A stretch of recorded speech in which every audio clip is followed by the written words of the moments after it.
tutorial is for the One with More Me Know crossbody bag by Sincerely Jen Patterns and More Me Know. This bag is a really beautiful little crossbody bag, perfect for on the go or your everyday bag. It's got a front slip pocket that closes with a magnetic snap, then a zipper pocket in the front of that one. On the back of the bag there is another slip pocket here. And then for this bag, I walked you through a hack where I added a top zipper closure. On the original pattern, there is a magnetic snap, but I'm walking you through how to add this top zipper closure. I do show you and walk you through how to add that magnetic snap, but this has the top zipper closure. Check that out. So all your belongings are safe inside. Once you open up the bag, there is a zipper pocket. My zipper, I can't grab at it. There is a zipper pocket here. And I also added a second zipper pocket to the other side of the bag because why not? Zipper pockets are awesome, great for staying organized. Another thing I did was added a slip pocket. So you can see it here. I made mine divided, but you can keep this so that it is one big slip pocket. So there it is. And it's pretty roomy for this size of bag. Will hold all your items that you need to take along with you for a day out or for your everyday bag. There is a crossbody strap. The one thing I like about crossbody straps is you can tighten them as tight as they can go, and you can just wear this as a shoulder bag for those who like having shoulder bags. Kind of makes it like it's a second option because when you don't want to carry it on your shoulder and you want to be hands-free, you can adjust the strap and carry it crossbody. So I'm going to walk you through all the steps of making this bag, including adding this cute little label that came with the bag. You can also add your own label if you don't want to add that, but I do show you how to add that there. So I'm going to walk you through all the steps of making this beautiful bag, and when you're done you'll be able to take your bag out and show it off to the world. So let's get started. The first thing you'll want to do is read through the entire pattern. Once you read through the entire pattern, you'll want to go ahead and cut out all your pattern pieces. Once you have those all cut out, you can go ahead and cut out all your pieces out of your material, as I've done here. Another thing I like to do in prep, because I have read through the pattern, is I like to make any marks that I need. For example, here, this is where my magnetic snap will be placed on the front panel, or the main panel, so I like to make all my marks for that. I also like to make the mark on the center of my strap, all the way down the entire center. And another thing I like to do is on pieces such as the zipper pocket. Let me see if I can find one here. The zipper pocket, because it is similar in shape, it's almost square. I like to mark where the top is. That way there, when I go to sew it in, I don't accidentally turn it the wrong way. I have it turned the correct way. So I like to mark the tops, and as you can see, I've also marked the centers. I also label all my pattern pieces, so just with a piece of masking tape, painter's tape, you can label them however you want with little paper labels, anything you want, but this way here I know what pattern piece I'm grabbing when it gets to that point in the pattern. I've also cut all my zippers to length, and I've labeled them with where they will go. So because we are doing this bag a little bit different in my video tutorial, I'm going to be showing you how to add a zipper closure to the top. I do have an extra zipper here that I've cut, so I have 3 zippers. I actually have 4 because I'm going to be installing an extra zipper pocket. So using the same instructions, I'm going to put in a second zipper pocket just because I like having lots of pockets. So again, I have some extra zippers, and I am going to show you how to install this top zipper closure in this video, but I'll also explain to you how to install your magnetic snap for those who don't want to use the hack. And the hack will have a written PDF, which I will link to it below in the description so that you can open it up, download it, and refer to that when you get to the steps where we need to install it. I also don't give any measurements or any pattern information or show any pattern pieces in my video tutorials. That's just for protection of the designer. So you will need to have your pattern open on your computer or your paper pattern open next to you to follow along so you know what the measurements are, such as seam allowances or measurements, for example, where to place your magnetic snap, which is another reason why when I film tutorials I like to make all these marks before, so I'm not having to worry about getting off camera and going on camera. This is waterproof canvas, so we do not need interfacing. However, if you know your machine can handle the interfacing, you could add foam if you want. You could add fleece. You could add an interfacing if you'd like. I'm not going to because these do offer enough structure, so there is no interfacing on these, which also helps cut down on the amount of time you're spending cutting, which I really like. So I've sort of started leaning more towards using canvas now, especially for the linings of bags, because then I don't have to use any interfacing. So again, if your machine can handle it and you want to use some foam and you want to have a little bit more of a structured bag, go ahead and add that foam, cut it out using your pattern pieces. If you're worried about the bulk, cut it so it's smaller so it stays out of your seam allowances. And now we will get started on making our bag. So for these first steps, you need your back panel, your back pocket B, and your back pocket A piece. So the first thing we're going to do is take our back pocket A piece, and we're going to line up the cutout on the back pocket B with the cutout on the backing. I'm just going to remove this label. So back pocket A, sorry. So you're going to line up the cutouts on back pocket A with your back panel, clip it in place, and then we're going to sew this with the seam allowance that's given in the pattern. So you're going to just sew around this area here. So just where the curve is, starting at the top up here, come down around the curve and back up. And you're just sewing that area there.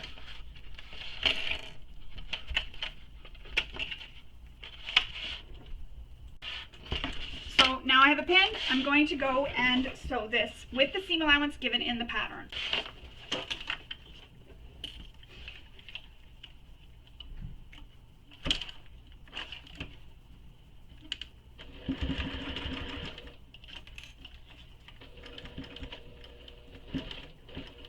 And if you're concerned about sewing these curves, what I do is I take a stitch, lift my presser foot up, pivot a little bit, take another stitch, lift my presser foot up, pivot again until I get all the way around that curve, and then I can just sew straight. And that'll help you get a nice curve there if you're worried about the curves. Another thing you can do is draw your seam allowance on your panels so that you just stitch over the seam allowance, and that'll help you follow it and keep an accurate seam allowance.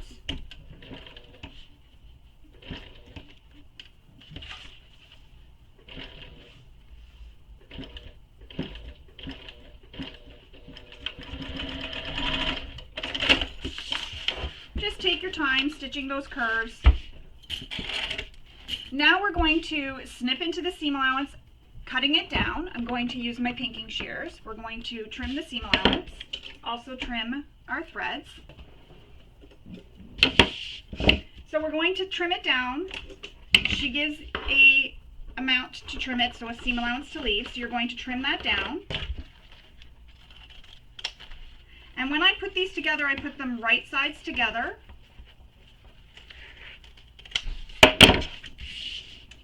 Oops. And another thing I like to do is just make little snips, but don't snip your stitches in the curved edges, and that'll help those corners turn out a little bit more. They'll lay a little bit nicer. So just snipping in. Don't snip your stitches though. If you accidentally do, just go ahead and re-stitch the stitches. Just stitch right back over top of them. And that way there, when I turn it, it just helps spread open the seam.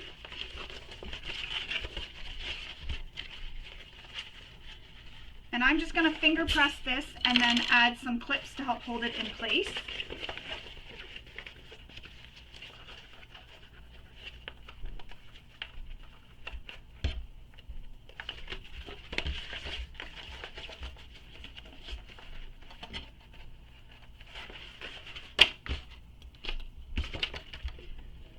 Got this tool I just used to push it out.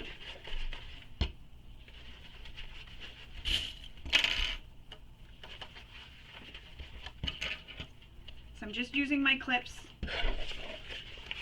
to hold it and give it a pressing, and then I'm going to top stitch this edge here.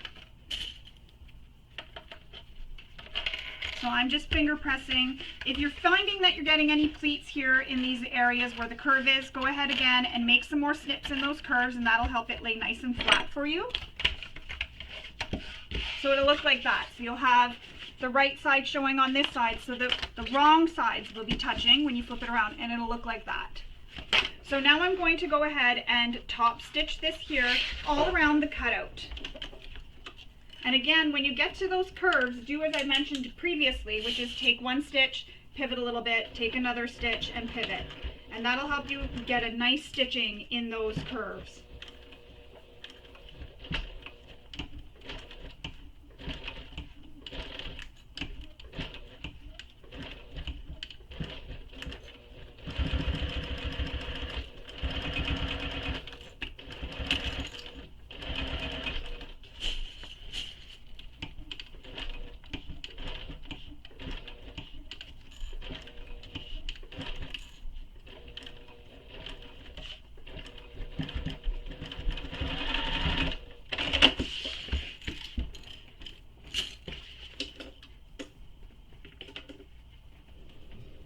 So I'm just trimming my threads down,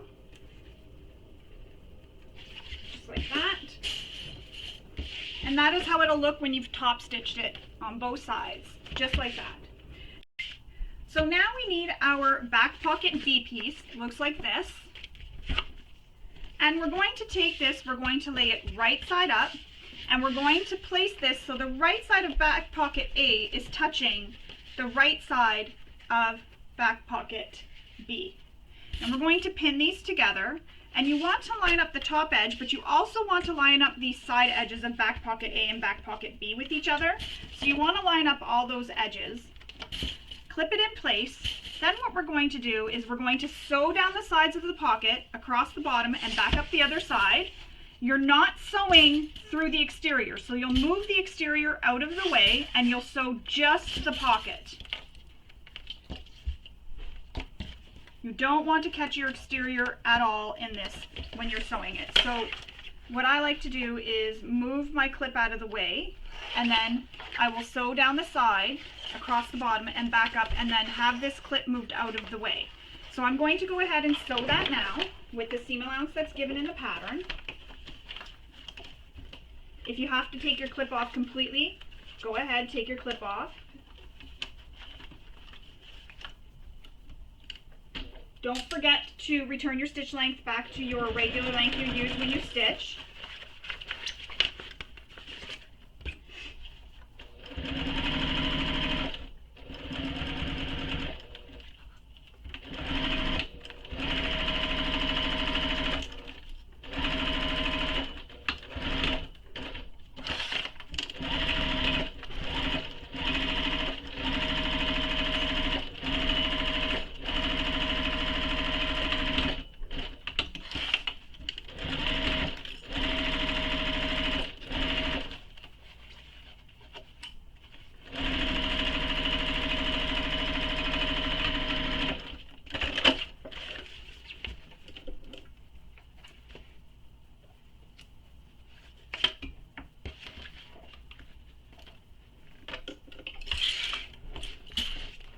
So now that the pocket is sewn, so right now when you reach your hand in it, it's all closed. Now we're going to baste these top edges. So just right here where the pockets are, you're just stitching from the start of this to the end of the pocket using the seam allowance given in the pattern.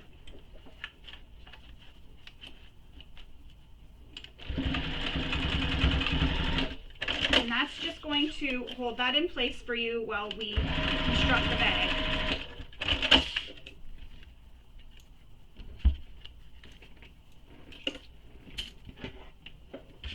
And now it is anchored to the bag, and you have your front pocket, or back pocket, sorry, this isn't your front, your back pocket complete.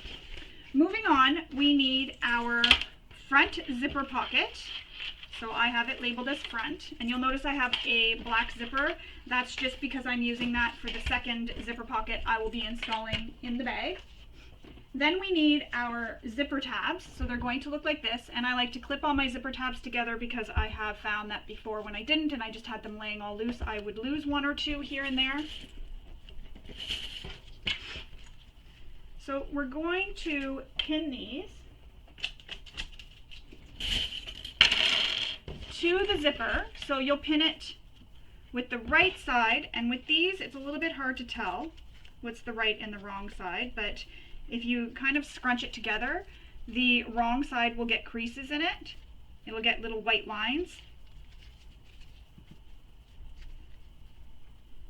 So we're going to place it so the right side is against the right side of the zipper, just like that.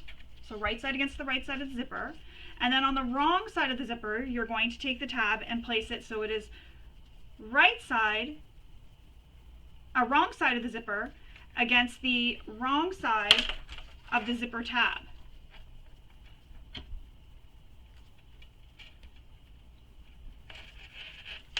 So that when you flip them, you see the right side on both sides. And you're going to do this on both sides. So again, right side of the tab with the right side of the zipper.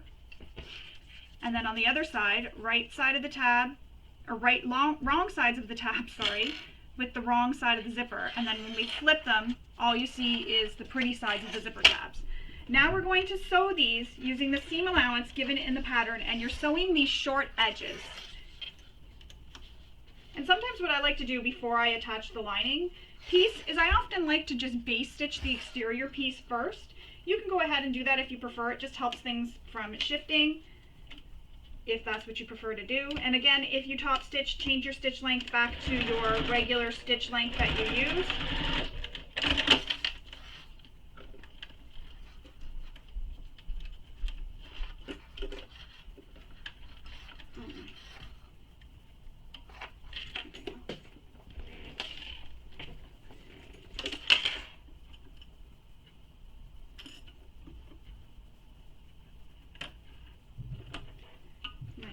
My machine is not happy with this thread today. Stitch this one as well, so you're doing this, you're repeating this on both sides of the zipper. Trim any threads.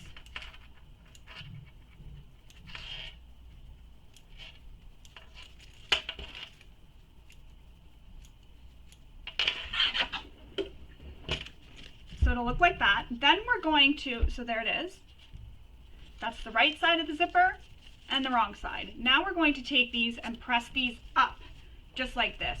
And then once you have them pressed up, you're going to top stitch these tabs away from the zipper. So you're going to use the seam allowance that is given in the pattern for top stitching. So top stitch the tab. Oops.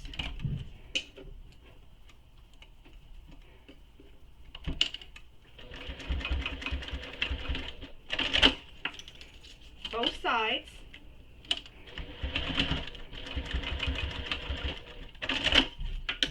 Clip all your threads. I remind to clip threads because sometimes I forget myself and then they end up poking out of the finished bag because I forgot to clip them.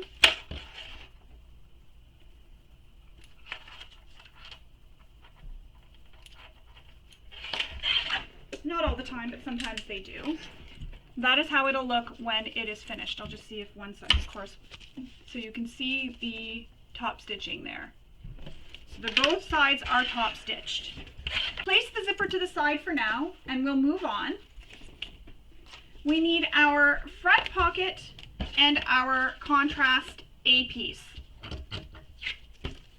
So what we're going to do is flip it so the front contrast is pretty sides up and our contrast A piece is wrong sides up. We're going to place them so they are pretty sides touching. So line up your center marks,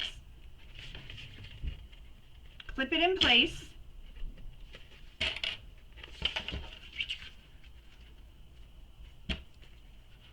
pin it all the way across.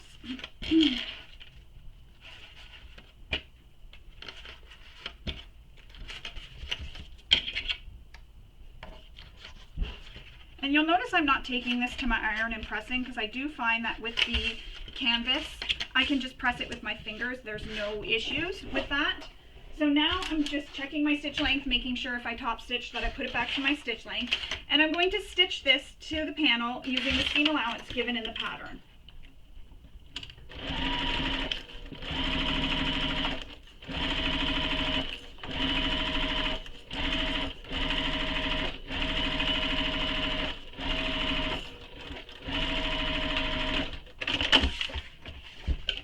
your threads, and then press this seam allowance so it is up away from the exterior front pocket. And again, I'm just finger pressing. I don't need to use my iron.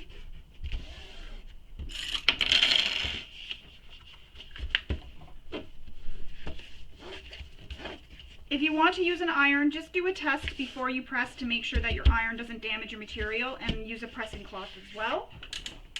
So I'm going to now top stitch this edge that we pressed up with the seam allowance given in the pattern.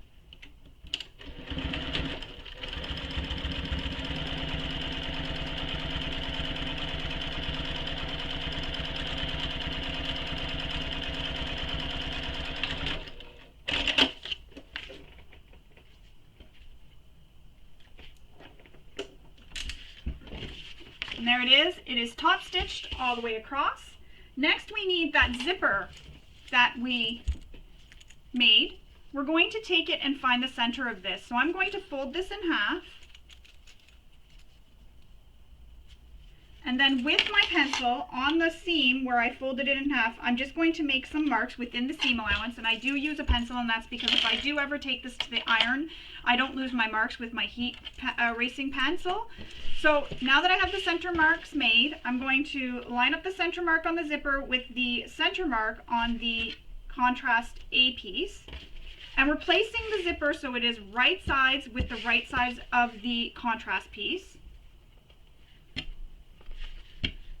So pretty sides are touching. Pin it across the top.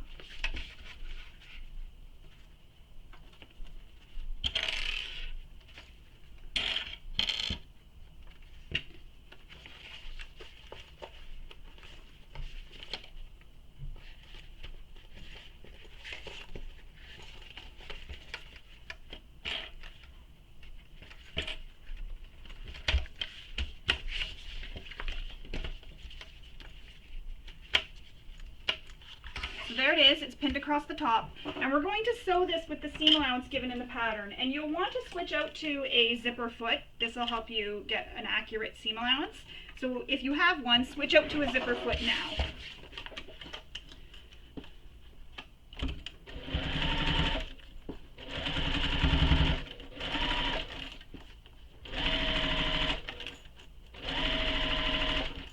And when you get close to the zipper, where the zipper pull is, just lift up your presser foot and slide that zipper pull out of the way, just so you don't hit it when you're stitching.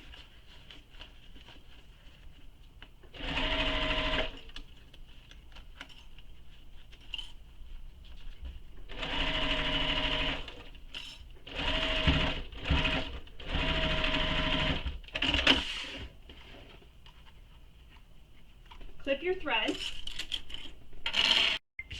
So after you have the zipper stitched to the panel, you need to grab your front pocket, and this front pocket will be trimmed at the top with an amount that she gives in the pattern. So if you haven't done that already, you'll want to go ahead and trim that amount off the top of the straight edge of the pocket, and it is one of your taller lining front pockets. Once you have that trimmed, you're going to place the lining front pocket so it was right sides together with the wrong side of the zipper, but right sides together with your front pocket. So we're going to clip that in place.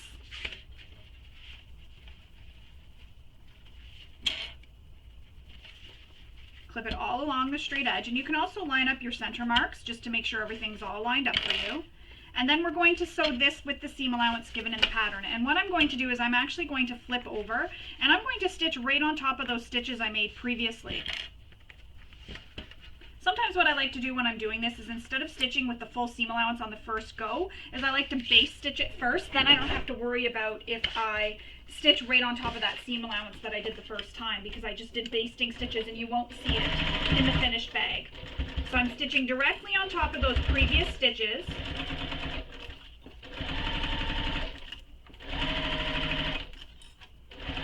And when I approach that zipper, I'm going to do the same thing. Lift up my presser foot, slide the zipper pull out of the way,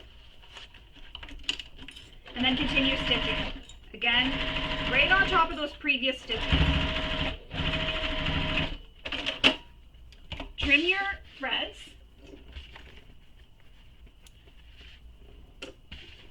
Then we're going to flip this so that they are going to be wrong sides touching, and what I like to do is pin the bottoms to keep it together and lined up.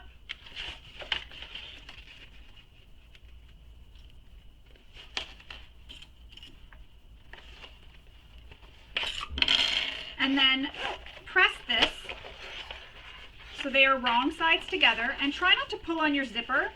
Pull on the fabrics rather than the zipper. You don't want to cause your zipper to be wavy or anything. So when you pull on the zipper, if you pull on this, that'll cause it to get wavy.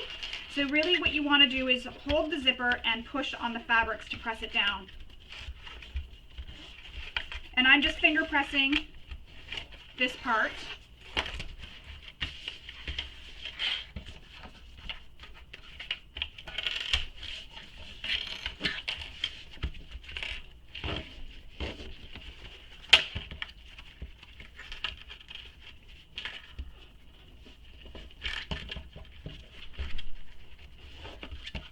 I'm going to use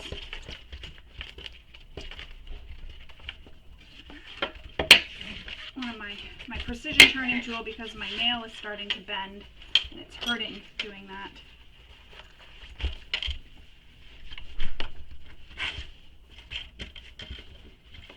There we go.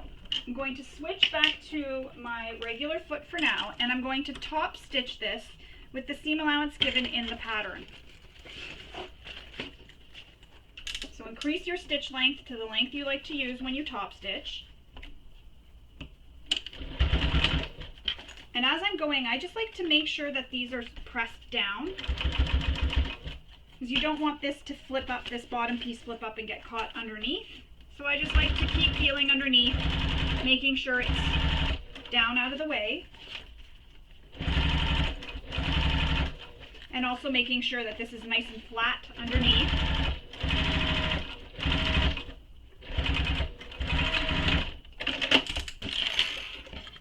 Return your stitch length back to your normal stitch length that you use. And that's how it's going to look so far. You'll have 2 rows of stitching, one here when we stitched this and one there when we top stitched up there. Now we need to take our front contrast B piece, this one here, it'll look like this, and we're going to place this so it is right sides against the right side of the zipper, and I'm lining up those center marks. Clip it all the way across, so clip the middle, then clip the ends, and then pin the rest of the way.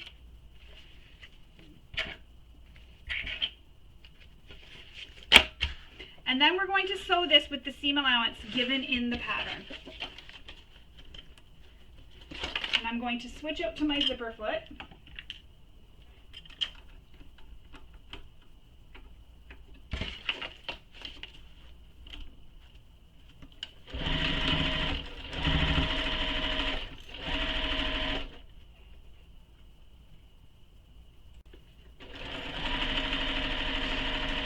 And I'm approaching my zipper, so I'm just going to, again, lift my presser foot, slide my zipper out of the way.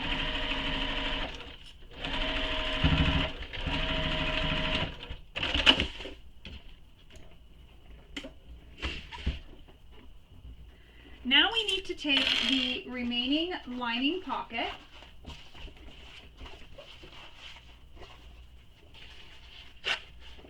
and we're going to place this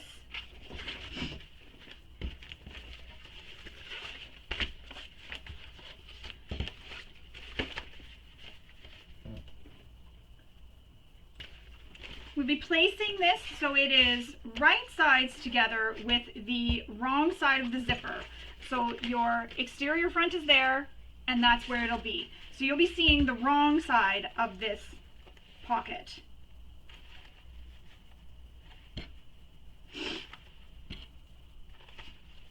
And then we will sew this with the seam allowance given in the pattern. You'll stitch directly over your previous stitches.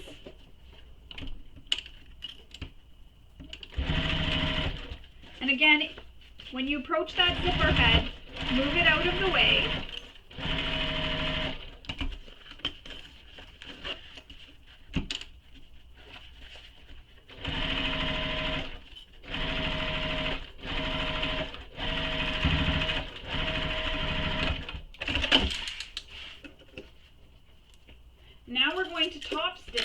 so I'm going to switch from my zipper foot back to my regular foot, and we're going to press this top contrast piece, this contrast B piece, up away from the zipper. So just give it a press away from the zipper, and then top stitch it using the seam allowance given in the pattern.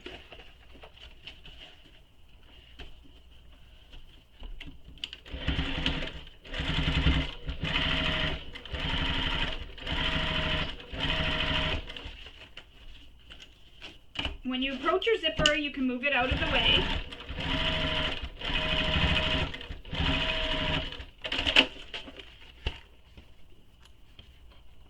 Always trim your threads. And that is how it looks so far, just like that. Now we need to install our magnetic snap. So we'll grab our magnetic snap. And you only need 1/2 of it right now. Oops, put it away.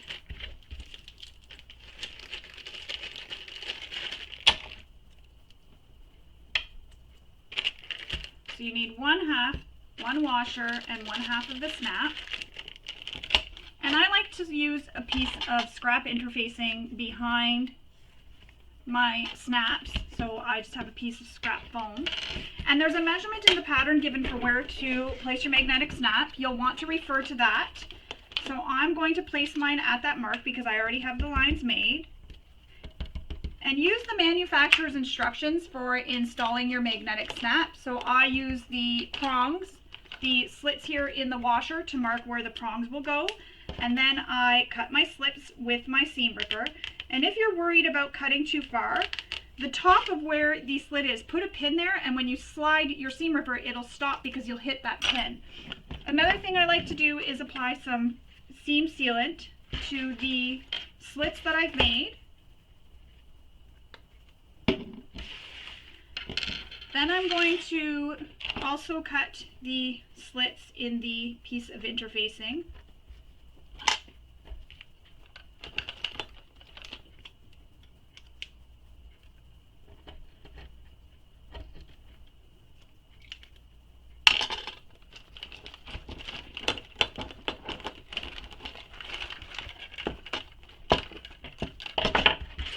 Then I will insert the prongs through the slit I made, then my interfacing, then my washer, and I will fold those prongs in, and I'm just using a pair of pliers to push them in. I just find it's easier for me. And I don't want this foam getting in the way because it is kind of thick, so I'm just going to push my exterior out of the way and turn around it. And one more step for this is I like to take some tape, some duct tape. You can also use a scrap of interfacing, but be careful when you're ironing around the magnetic snap. You don't want to demagnetize it, and also do a test first before you iron just to make sure you don't damage your material. So that just prevents the snap from rubbing through on the material over time. Now our snap is installed, so the next thing we need to do is line up all these edges, clip it in place, and we're going to base the sides and the bottom.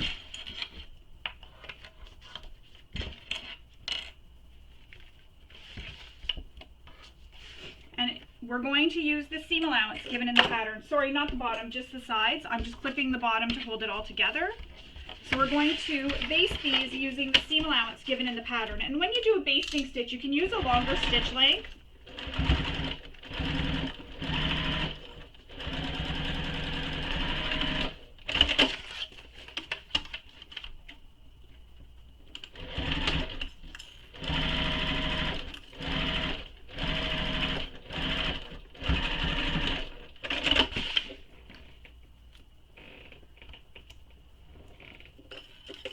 And if you change the stitch length, return it back to the stitch length you would normally use to stitch.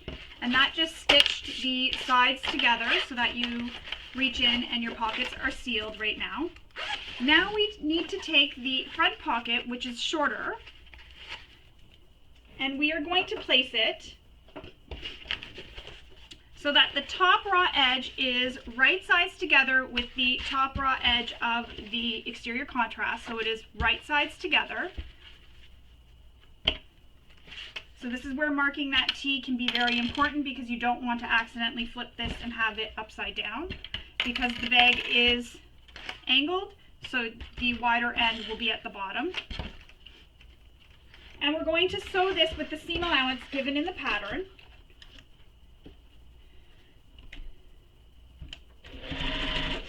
Again, if you changed your stitch length, don't forget to return it back to the stitch length you used for sewing.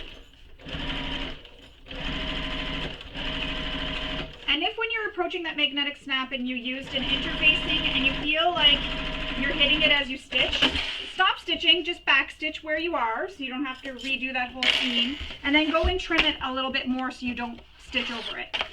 So now that that is stitched to the top, we now need to flip this up and press the seam allowance towards this piece that has our magnetic snap, so towards the B piece, contrast B.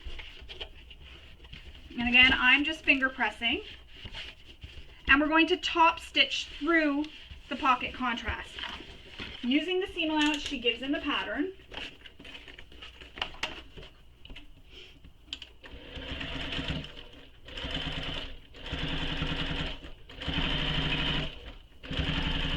And this is where you want to make sure the interfacing is kept out of your way, because as you're top stitching, you don't want to stitch over it here.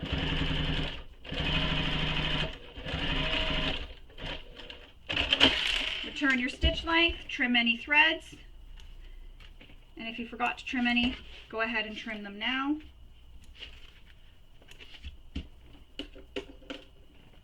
This is how it's looking. So you have your magnetic snap and this piece here all stitched in. Now we're going to, if you have these pins, take the clips off, fold the lining pocket down over the exterior front pocket. It'll look like this. Clip it on the bottom. Make sure your bottom's all lined up. Just like that. So it's clipped on the bottom. And we're going to sew this bottom edge using the seam allowance given in the pattern. Just the bottom edge.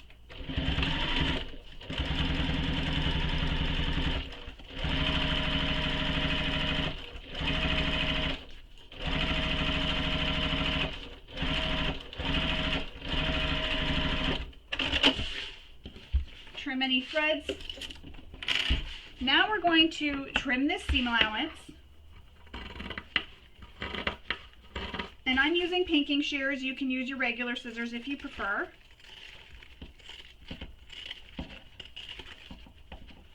Sometimes I find my pinking shears are a bit too hard to snip through all the layers, so I'll use my regular scissors. If it was any thicker than that, I probably wouldn't have been able to cut that. So I've reduced the bulk by trimming it. Now we're going to turn this right sides out.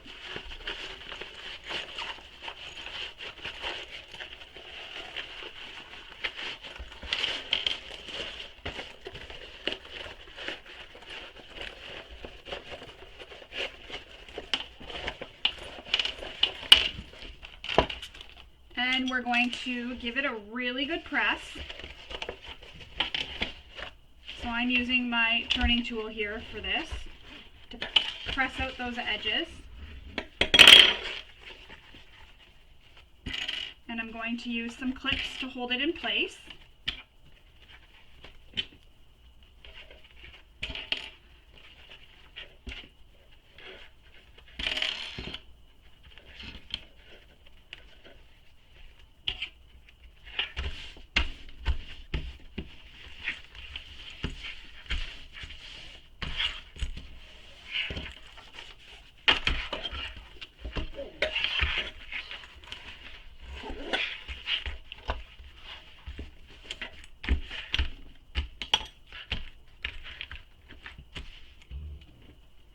Now we're going to top stitch along the top here, just at the top.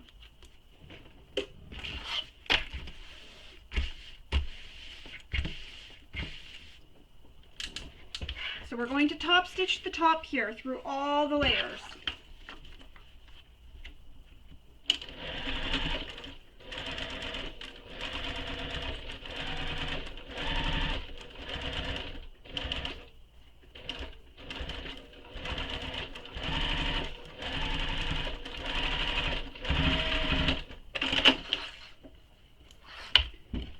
Just trimming my threads. That's how it'll look so far. And I'm going to go and press this with my iron. I'm going to put a pressing cloth between it, and I'm going to press this with my iron just to get this nice and flat. So I'm going to go and do that, and then I'll come back and we will continue on with making our bag. So I've given this a nice good press. I'm just going to put this to the side for now and grab my main panel. There's a mark in the pattern for where you would need to install the second half of your magnetic snap, so you'll want to refer to the pattern for that. Grab the second half of your magnetic snap and just repeat the same thing we did for attaching it to this front pocket piece.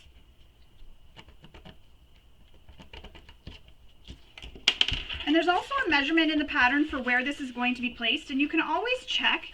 So use that measurement and check to make sure that it will line up your magnetic snap, which mine will. If you're unsure, it's just an extra step just to make sure. And again, I'm using a scrap of interfacing, so I'm just using a scrap of foam. Sometimes I use a scrap of Peltex, a scrap of Decoville Heavy. It really just depends on what I have next to me. Cut the slits.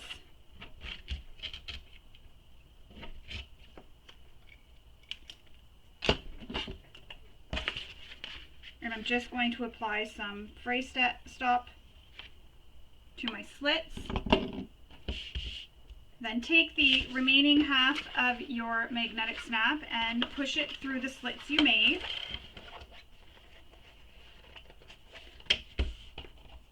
The scrap of interfacing, your washer, and fold your prongs. And I do fold mine in. You can fold them out if you prefer.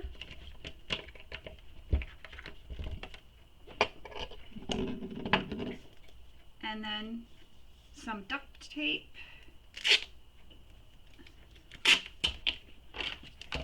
And I just buy this at the dollar store, nothing fancy, seeing as I'm just using it where no one is going to see it. And it's just to cover prongs. So there is my magnetic snap, the final half. Now again, I mentioned that there is a mark you need to make for where to place this front pocket.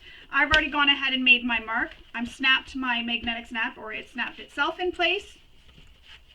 So now that that's snapped in place, I'm going to pin this, lining it up with that mark I made for where to place the pocket.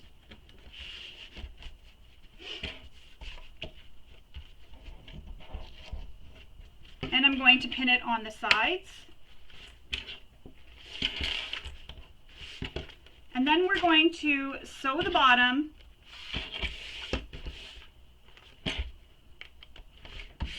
Then we're going to sew the bottom and the sides using the seam allowance in the pattern. And this will be a tiny bit wider than the sides, so you really want to make sure these are lined up. The front pocket is a little bit wider, so you want to make sure it's lined up. Mine kind of shifted here. And I think we're good on this side. And this allows for the front pocket to lay flat when the bag is finished. So just make sure that you have those lined up nicely. And if it's shifting as you're sewing, just take your time to stop and adjust it. So you'll see it's a little bit wider and it has a bit of a space, and that's so that when you complete the bag and we turn it, this doesn't pull too much. So now we're going to sew the bottom of the pocket and sew the sides. When you sew the sides, you can use a longer stitch length because you're basting the sides in place, but on the bottom, use your regular stitch length.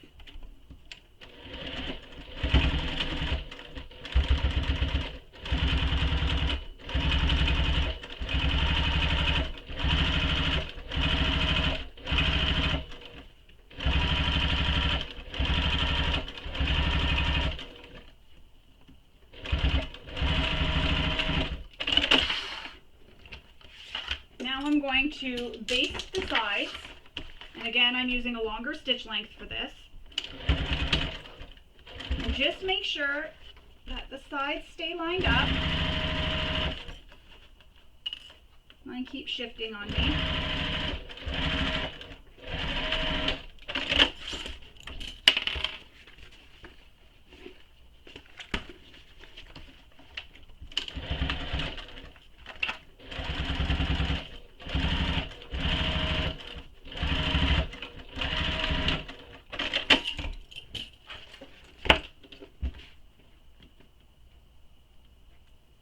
Trim all your threads.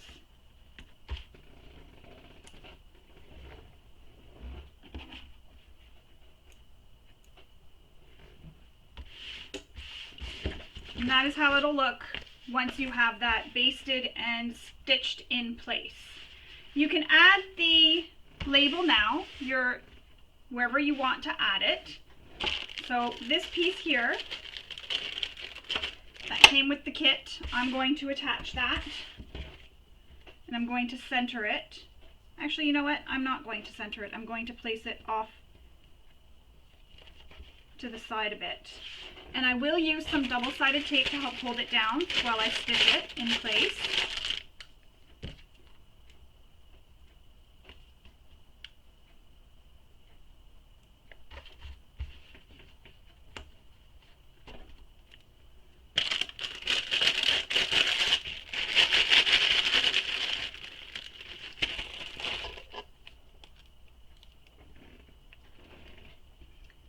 And instead of being centered, I'm going to have it off to the side. Off-centered, just to be different.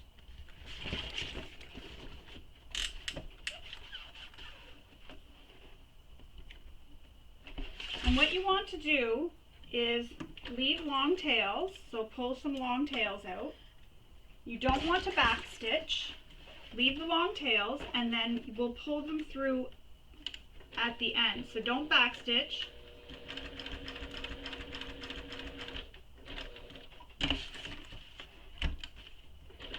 And that's if you're using this sew-in label.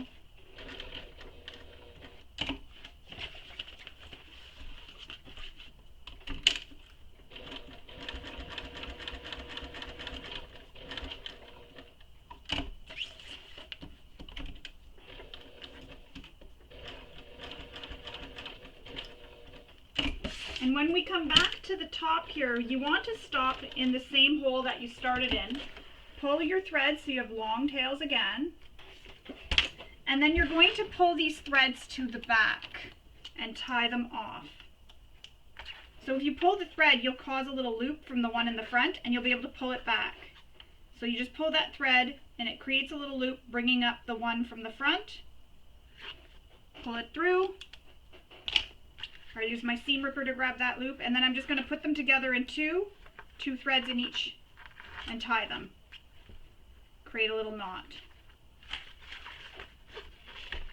And this way here you have no back stitching on that little front label. Nothing at all. So it looks like that. There's no back stitching at all. It's nicely stitched on, just like that.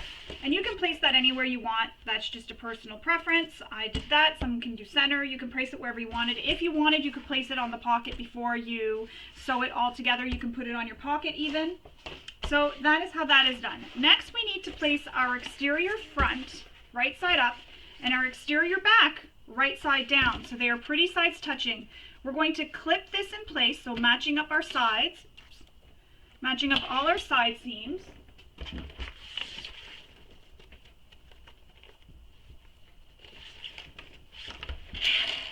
So clip it all along the sides. You can clip it at the top too. We're not sewing the top, but you can clip the top too if you want. We're also going to clip the bottom together. Again, you can clip the top. That'll just help hold everything together for you. We're not sewing the top part of the bag. We're just sewing the sides and the bottom when we finish pinning it all together or clipping it all together.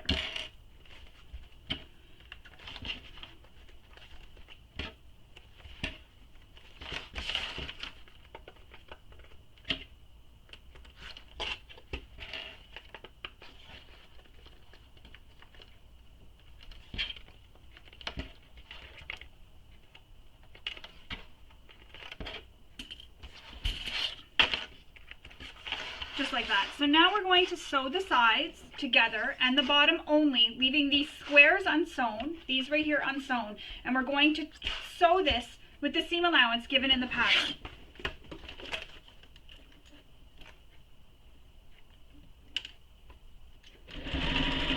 And don't forget to return your stitch length back to the stitch length you used for sewing.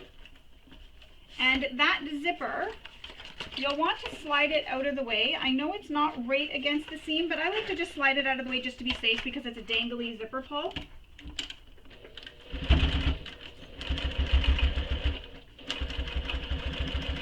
And you may need to use a Teflon foot or a walking foot for this part because you're using or you're sewing on the back of waterproof canvas. So you may need to switch to a Teflon foot or a walking foot to help you sew this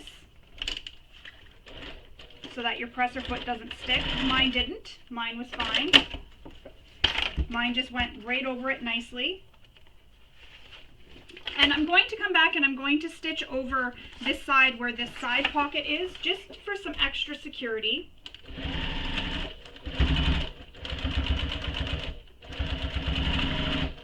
Just because there will be a lot of stress at the top there with that pocket. And I'll do the same thing on the other side. So sew all the way from the top to the bottom. And then I'll come back and I'll stitch over where that pocket is.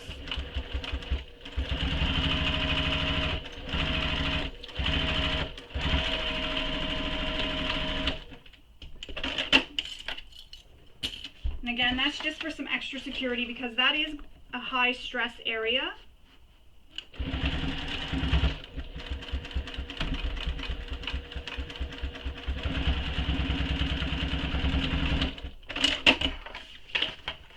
And then the bottom.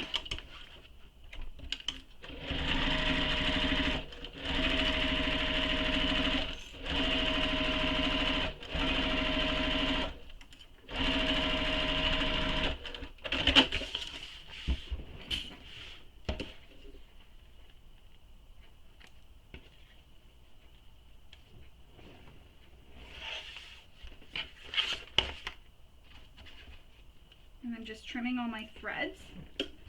Now we're going to trim these seam allowances down. Except when you're trimming, you're not going to trim at the top where the top of the pocket is here, where I stitched over. You want to leave that. That'll just help add some more extra strength there for the stress of the pocket when you're using it.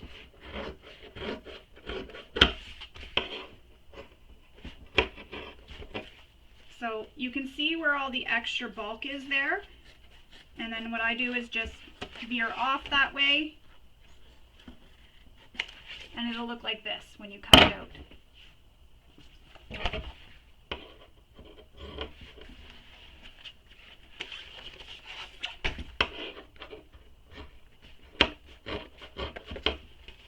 And you could sew down this side seam one more time if you'd like.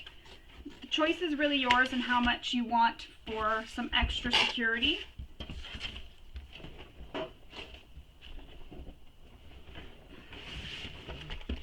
And that's how it's looking right now. Next we need to box these corners. So what we're going to do is take these two seam allowances, so the one on the side and the one on the bottom, and you're going to line those up, those two seams. So you can reach in the bag and then push it out so it looks like this. And then the two seams will line up just like that. So you'll have one on top of the other, and you'll want to nest them. And by nesting, you're turning one seam one way and the other seam the other way. And then put a clip on the seam. And that'll help keep those seams lined up. So on the bottom of the bag and the side of the bag, the seam is all together. It all lines up. So again, pull this out, line up those seams. Nest the seams, so have one seam allowance going one way, one the other, so that they fold over. Clip in place.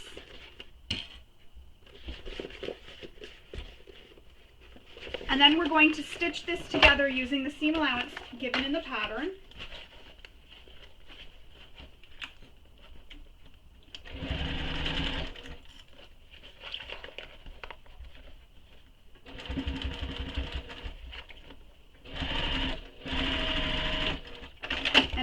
like to stitch over that seam just to be extra secure.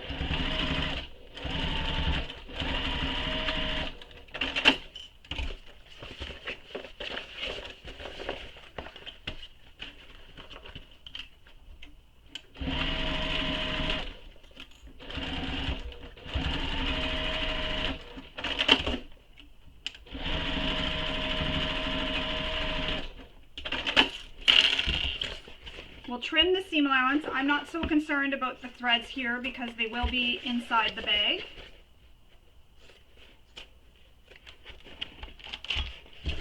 Trim the seam allowance, just like that. So now your bag has the bottom. We're going to put this to the side for now, and we're going to grab our strap connectors. And on the wrong side of the strap connectors, you want to mark a line down the center. Then we want to take these and press the long edges in to meet that center mark. Just like that. On both sides. You can use some double-sided tape here too to help hold these in place if you prefer.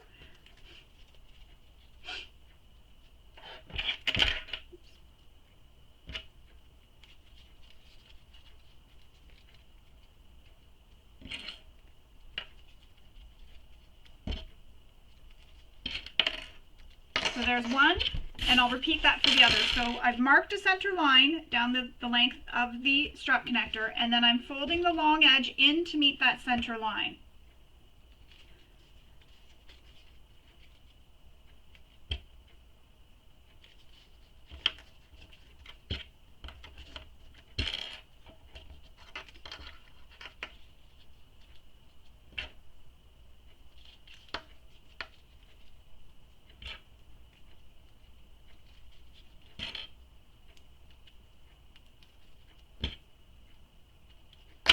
Now we're going to top stitch these all the way down the entire length of the strap, the connector I mean.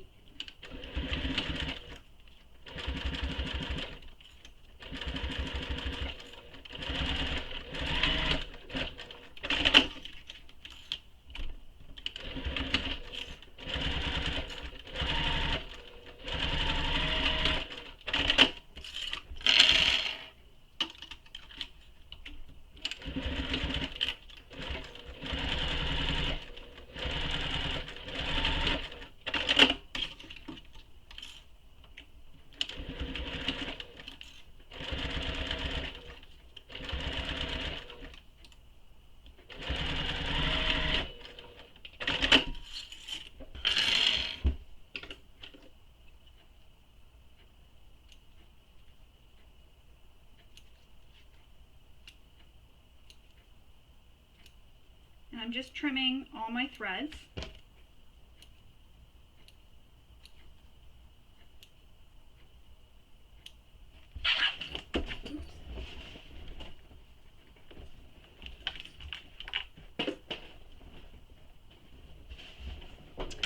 Now we need to take our triangle ring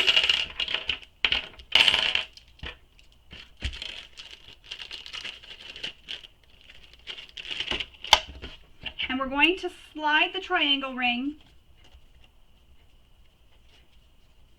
into the fold. So you're folding the strap connector in half, place a clip. So the side with the fold will be inside, you won't see it. You're only seeing the pretty side. So slide this into the center, line up the short edges, and place a clip.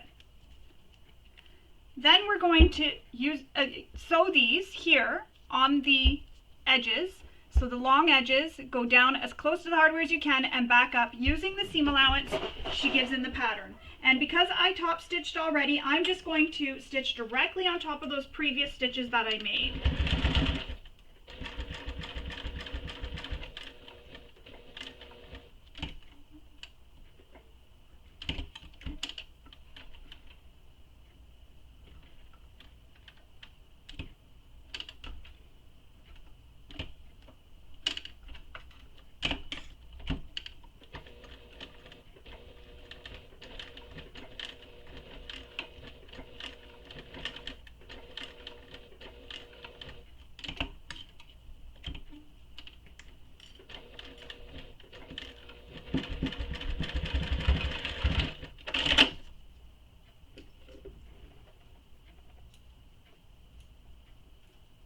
any of your excess threads.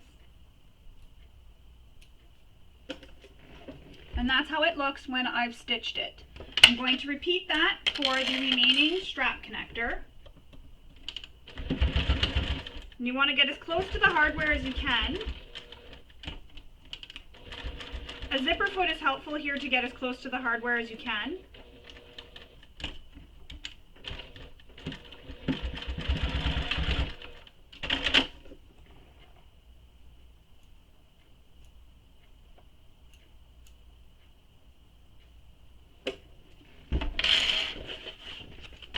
Now that the strap connectors are complete, we're going to place each strap connector centered over these side seams here. So you're going to center it, and you can press the side seam open. And it might be a little bit tricky because we trimmed that seam allowance down, but you can do it. So press it open, and then center one of these strap connectors over that side seam. And the raw edges all line up. And then you'll sew this with the seam allowance given in the pattern.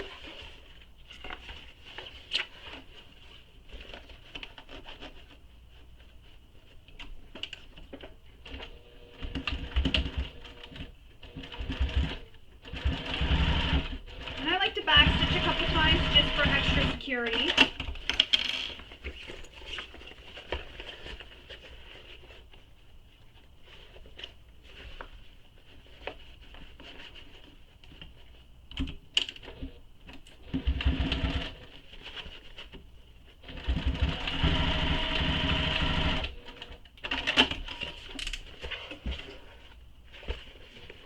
Don't forget to clip any threads. Not so important on the wrong side, but more important on the right side of the fabric. So now the bag exterior is done. We're going to place this to the side and we'll move on. So we're going to install our zipper pocket now for these next steps. However, mine is going to be done a little bit differently than what's written in the pattern because we are adding the hack for the zipper closure. So if you haven't already, you'll want to cut your lining as per the instructions for the hack. So once you cut it per the instructions of the hack, you will have two pieces like this. So I call this the lining top and the lining bottom, and both your linings will be cut this same way. So you'll have two pieces for the lining top and two pieces for the lining bottom, just like that. Now you'll want to have the PDF for the hack open for this because there's measurements that you're going to want to use because we don't follow the same measurements for placing the zipper pocket as we have cut off the top part of our panel. So the first thing we need to do is go ahead and make our marks. So you will follow the instructions for that, making the marks on your zipper pocket piece. So you'll follow the instructions for that. That's written in the pattern for where those marks need to be made. I'm going to take my lining panel, fold it in half so that I get a crease so I can see where the center is. Then I'm going to take my lining panel and fold it in half, and I'm going to be placing this right sides together. So your marks for where your zipper placement is, so that rectangle box that you made, will be facing you, and the right sides will be together. So right side of the zipper pocket facing the right side of the lining. And you'll want to place it at the mark I give in the hack, so you're referring to the hack for this step, for where to place your zipper pocket. So you'll refer to the hack for the placement of the zipper pocket, pin it in place,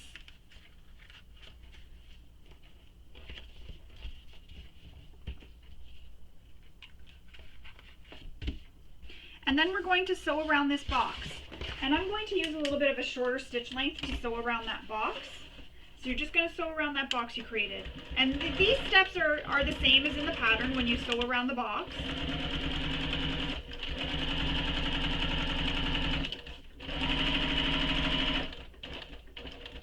The only thing that's different is the placement of where the zipper pocket piece is placed.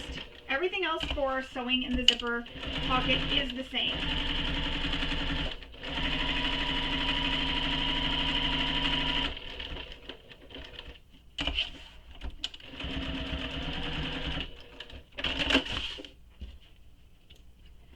Once you have that rectangle stitched, you'll take your seam ripper and start a little hole in the center. Then we're going to cut down the center, and when we get to the ends, we're going to cut it on a V. And just be careful when you're cutting the angle into those corners that you don't snip your stitches. If you do, don't worry, you can always go back and re-stitch those corners again. So you'll just back stitch, stitch over that area, and then back stitch again, and that'll help lock in those stitches.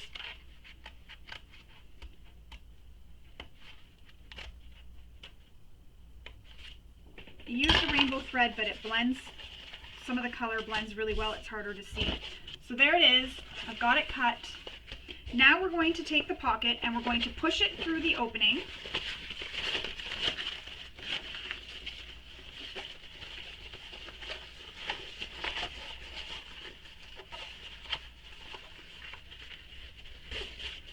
And you can take this to your iron and give it a press. Again, as I mentioned previously, do a test before you press anything just to make sure you don't damage any fabrics.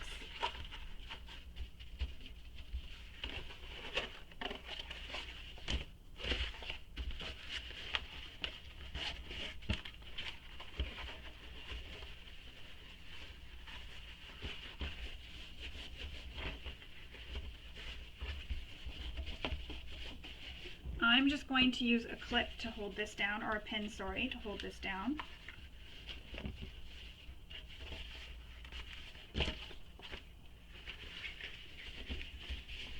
And then I'm going to use some painter's tape to hold the top edge.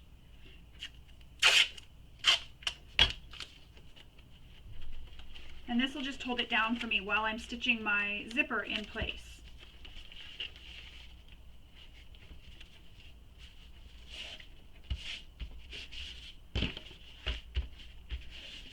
So it'll look like that when you've pushed it through. Once you're done that, you will grab your zipper for your zipper pocket. So as I mentioned previously, I have one that's a different color. That's because I didn't have enough of my zipper tape. I'm okay with that, but I will show you using the zipper that comes with the kit. So here's my zipper. So I'm going to place this zipper right side up. Then we're going to place the lining panel so it is right side up on top of this zipper right here. And you can use some double-sided tape or even some glue stick on the edges of the zipper, and then wait for it to dry before you stitch it, or use your iron to dry it. You don't want to stitch it while the glue is wet because you could gum up your needle. So you'll pin that in place, and I like to make sure that it's centered over my zipper pocket. And what I'm going to do is I'm going to use some tape to hold this in place while I sew. And then on the back side, I will tape this here too. This will just help prevent it from shifting on me.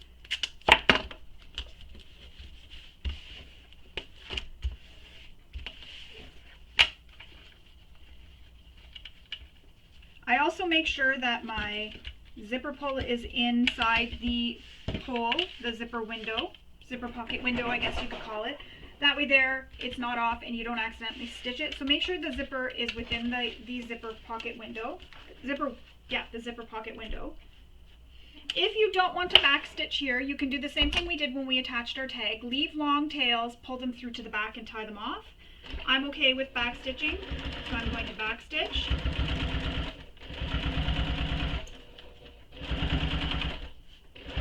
When you approach your zipper, if your foot cannot get past it, zip the zipper out of the way, and then lift your presser foot, zip the zipper out of the way, and then continue stitching.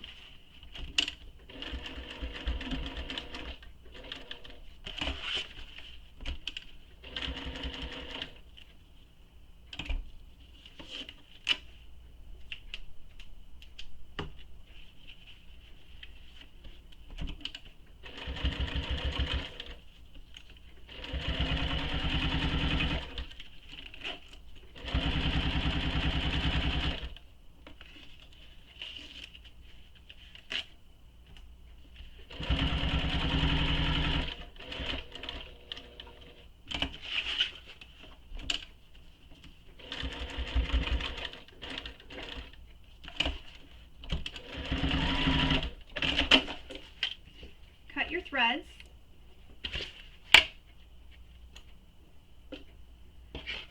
I'm going to remove this tape and I will reuse it later.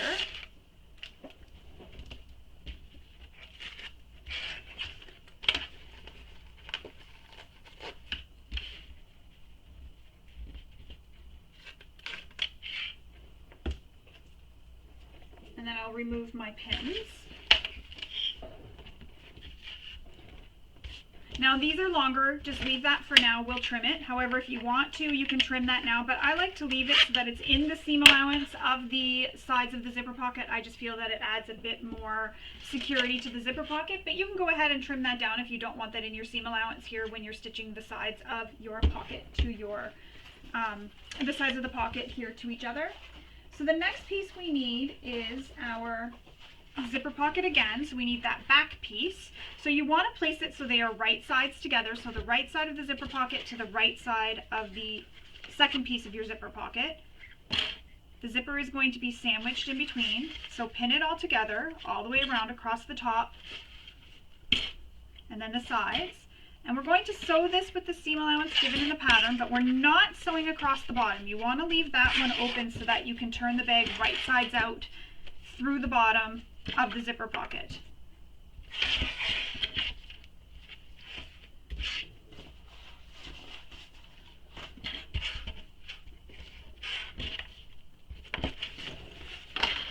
So again, don't sew the bottom closed, we're leaving that open.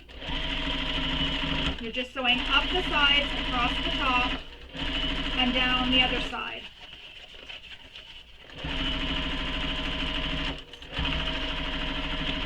And you'll notice when I get to a corner, I like to backstitch a little bit. I just find it helps add security in those corners because there's often stress in a corner, especially when you're turning a bag right side out or you're turning something right side out. When you poke out the corners, it causes a bit of stress. So the extra stitching there, I feel, helps secure it.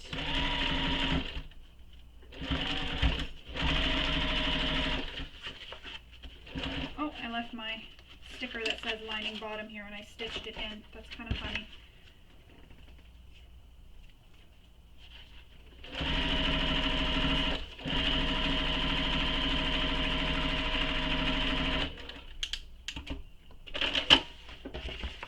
So I've sewn the sides and the bottom of the zipper pocket. So you'll see that. And you don't need to sew the bottom. So I'm going to trim the seam allowance. And this is where you're going to cut that zipper.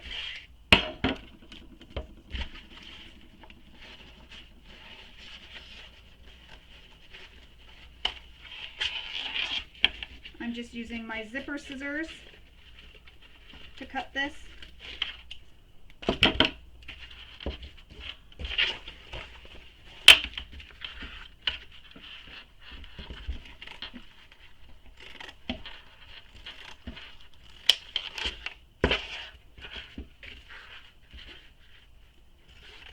Be careful not to cut your stitches or your lining panel. And it doesn't have to be perfect because you are leaving this on the inside of the bag, so it doesn't have to be a perfect seam that you're trimming. And there you go. You have a zipper pocket all installed with a hole in the bottom. So you're going to repeat that whole process for adding the second zipper pocket if you want to add a second zipper pocket. If you don't, you'll continue on. So I'm going to go add my second zipper pocket and then I will come back because I don't feel I need to show that on camera because I just showed you how to do it. So same thing, you're going to use the hack to find the measurement of where you're placing that zipper panel. You're going to place it there, pin it, then you're going to sew the box, then you're going to cut the hole down the center, turn it right sides out, attach your zipper, and continue on. So once I have that second zipper pocket installed, I'll come back and I'll show you how I'm going to do a slip pocket. So I have installed the second zipper pocket on the second lining panel, and I just used the same instructions for installing it. The only thing that's different is the measurement for where you're placing it. With this zipper pocket though, you can sew the bottom closed. We don't need to keep that one open for turning right sides out. So on this panel, or the other panel, whichever panel you prefer, I'm just going to fold the zipper pocket up out of the way and clip it up because we want to now create a slip pocket. So I have my slip pocket cut. I'm going to take it and I'm going to fold it in half, right sides together.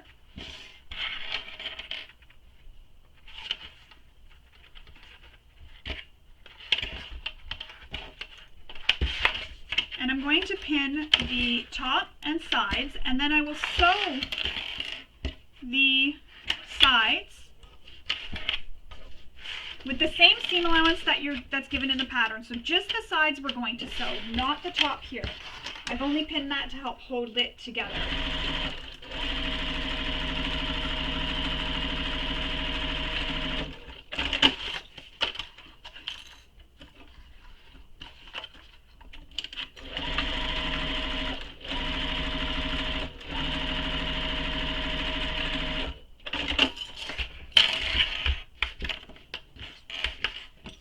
Now I'm going to trim my corners, so on an angle, just to help reduce the bulk in those corners.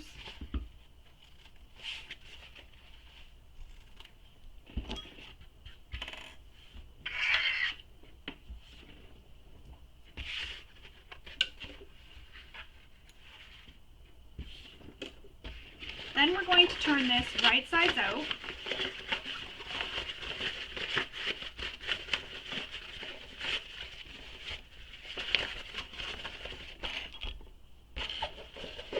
Use a turning tool to poke out your corners, get them poked out nicely, and your sides. You can also take this to your iron and give it a press.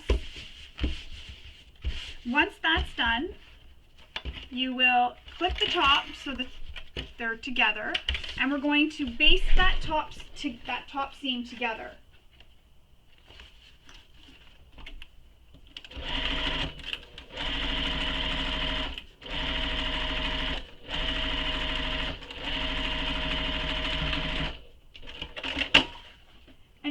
Pocket, you could really make it any width you'd like. You can make it a little bit smaller. You wouldn't be able to go much taller, but what I do is I just measure from the zipper pocket down to where the measurement is for the front pocket that we installed here with the magnetic snap. And that's the measurement I used for making my slip pocket. So it was the measurement from slightly under my zipper pocket, so maybe about a ½ inch under my zipper pocket, and that same measurement in the pattern that she's given for the front pocket, and that's what I used for the measurement of my pocket. So that's the length, but I doubled it so I could cut it on the fold. So you measure from under that zipper pocket to where that line is that's given when we put the front pocket on, and then what that measurement is, you double it. And your width, you could go a little bit smaller.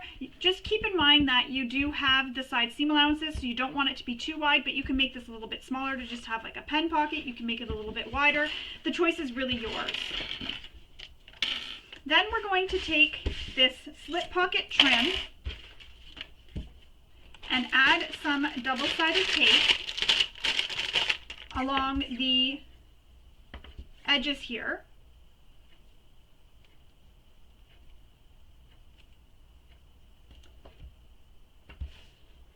And this trim is what's going to hide that raw edge at the top of that slip pocket.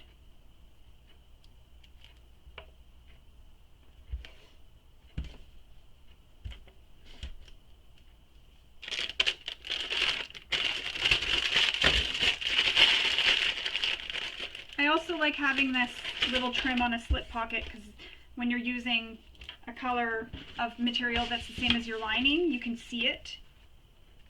And my slip pocket trim is cut slightly longer than my pocket itself, and that's on purpose. That's just to make sure that it'll fit all the way across.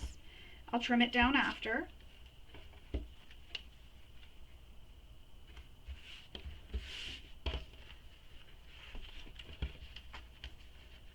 And then push this down over the top, and you stick the double-sided tape in place.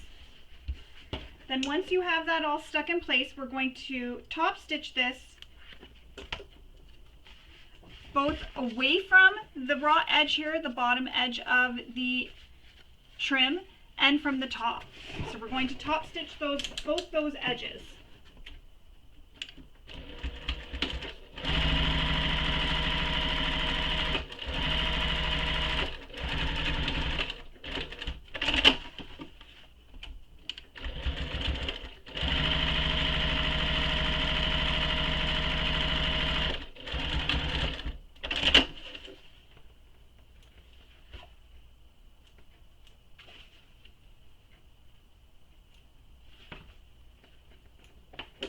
Now, because I mentioned that these are longer, you're going to trim your slip pocket trim even with your pocket.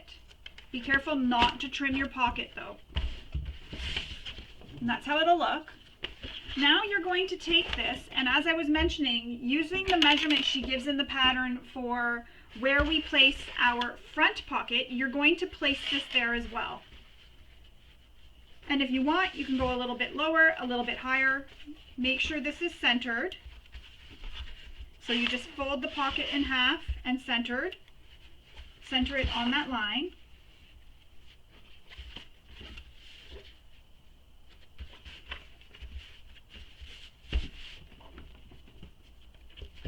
And then once you have it positioned, you'll go ahead and put some pins to hold it in place. And don't forget to move your zipper pocket up out of the way. You don't want to stitch over your zipper pocket. So once you have it in place, you're going to sew down the side across the bottom and back up the other side. Back stitch it start and stop.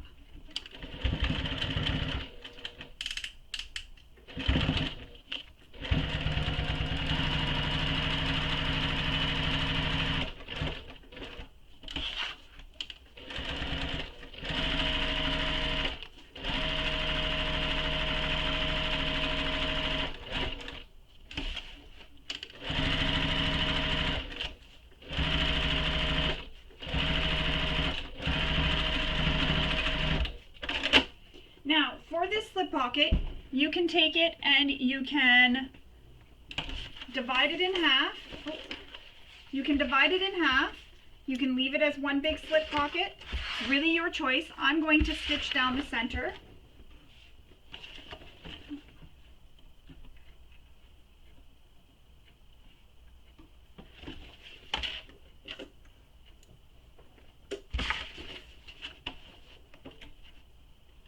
Going to make it 2 slip pockets in one. Oh, I got stuck.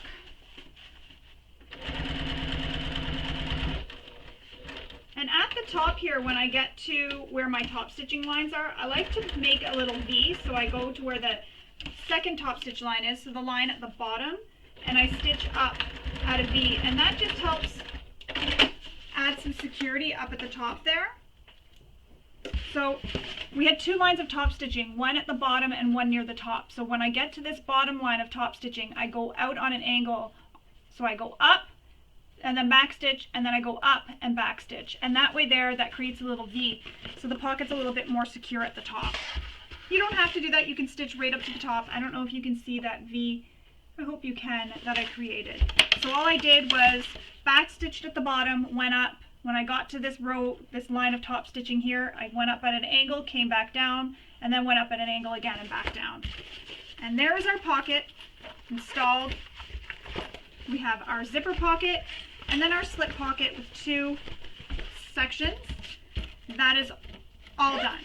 So if you're continuing with my hack, this next little part that I'm going to walk you through will not apply to you. You can just skip past this, or listen if you'd like, in case you ever want to make this bag as per the instructions. So there is a magnetic snap that you need to install, because this bag with the instructions is written for having a magnetic snap. There is instructions in the pattern for where you're going to place this magnetic snap from the top down centered. You want to follow the instructions for that, where you're going to place it. And you're going to do the same thing we did here when we installed this magnetic snap here on the front. You want to follow that same instruction. So use the manufacturer's instructions, mark your slits, Then mark some slits on some interfacing. I always use a little bit of interfacing behind, so some Decoville Heavy, some Peltex, or some foam. Put it behind, push the prongs through, put the interfacing, put the washer, close up the prongs, and then put some not double-sided tape, some duct tape or some interfacing over it so that it protects it from rubbing through on the other side of the bag. And your magnetic snap will be installed on one half. You'll repeat that for the other half. So again, the measurements are given in the pattern for how far down.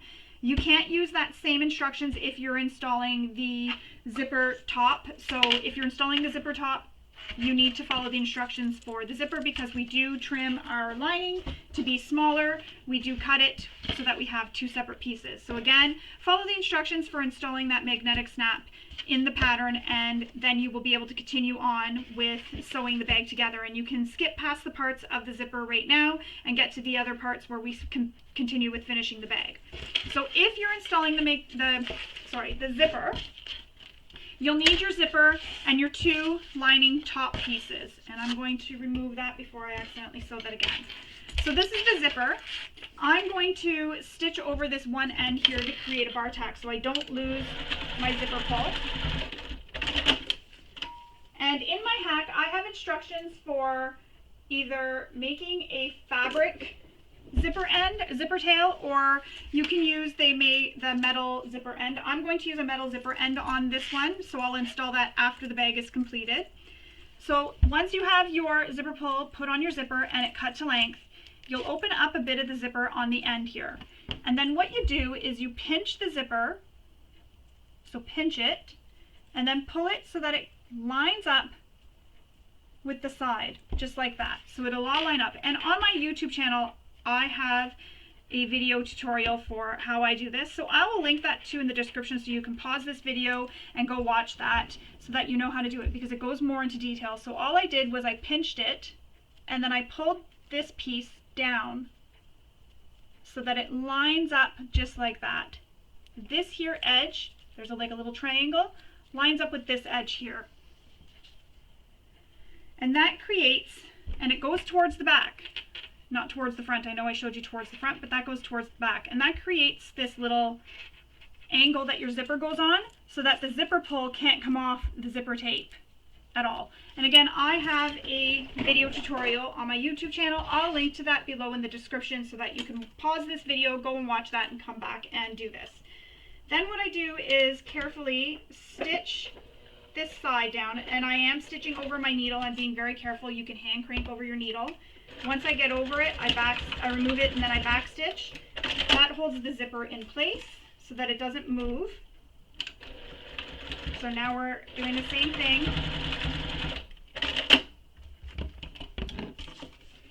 Trim your threads. It's really important to trim the threads here because you don't want them poking through the finished bag.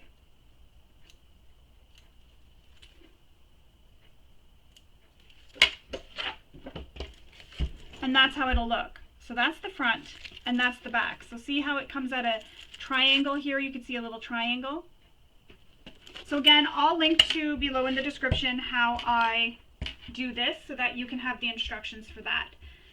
The next step, I just stabbed myself with the scissors. The next step is taking your lining top. So these are my lining tops. And there's a measurement you need to mark on the lining tops that's written in the hack for the measurement from the ends in. So once you have those marks made, so this is my marks, and they meet in the middle. So see, I made my marks and they meet in the middle. You don't want to have the marks facing like this away from each other. You want them to face in, and the reason for that is this is where the zipper will be, in the middle of these marks. So your zipper will be here, and that's where the marks will be. So now we're going to take the zipper, unzip it just a little bit, and line it up at that mark you made, the very first mark. So from the left over, the very first mark, you're lining where the zipper teeth are, right here, and the line is right there. So you're lining that up and pinning this in place. You can unzip the whole zipper. Again, that's why I created that bar tack, so that my zipper pull doesn't come off my zipper tape. Not the end of the world if it does. You can reinstall it after. So once I get to this end, I have another mark at this end here that I made. My zipper tape will veer down off, like down towards the bottom. So here's the top of the top lining panel. So I'm veering it down this way. I'm trying to move my hands out of the way. Veering it down. You want to veer it down as you're sewing. So it doesn't have to be perfect. Just when you get to there, take it, stop with your needle there, veer it down, and then continue stitching across, just to help hold it in place. You want it to veer down. So I'm going to switch to my zipper foot.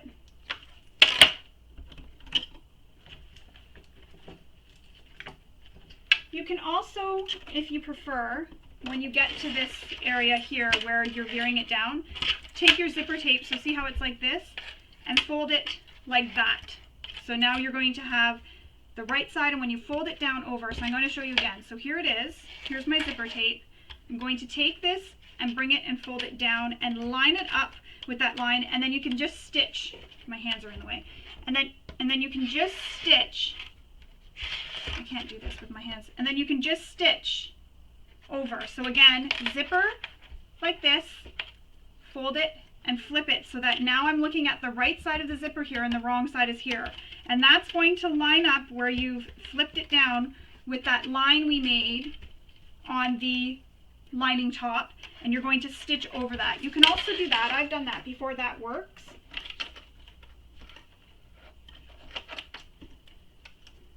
So line up the beginning of the zipper with that line we made.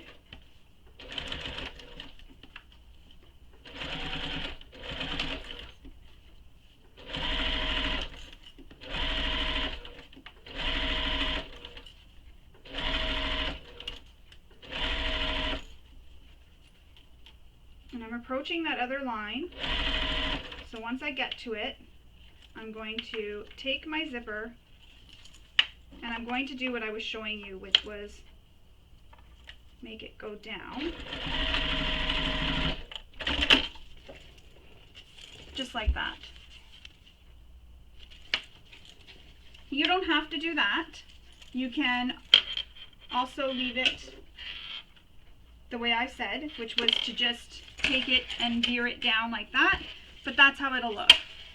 Now we're going to attach this to one of our lining bottoms. So grab one of your lining bottoms, and you want to have it so that your zippers are going the same way, so as the zipper pockets. Or if you don't mind, you don't have to, but I like to have all my zippers opening and closing the same way. So once you have your lining bottom where you know the zipper is going, so I open it up like this because that'll be the top. I open it up like that and I put the zipper against it, and that's how I know. So once you have the lining bottom with the zipper going in the same direction as your zipper will when it's opening and closing, take that lining bottom and take that lining top and have the lining top so the wrong side is facing you, the right side of the lining bottom is up, the wrong side of the lining top is facing you.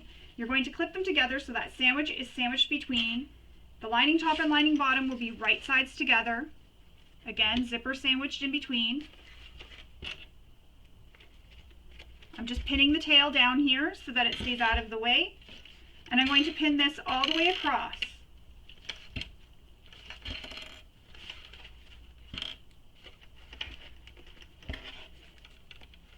Now I'm going to sew this again across using the seam allowance that's given in the pattern, and so that means I'm going to be stitching right on top of those stitches that I made when I stitched my zipper in. You can also baste the zipper to the lining top, and then you don't have to worry about stitching directly on top of your stitches. The choice is really yours. So I'm stitching from one end all the way to the other. And this is where a zipper foot is handy if you have one, because you do have to get close to that zipper.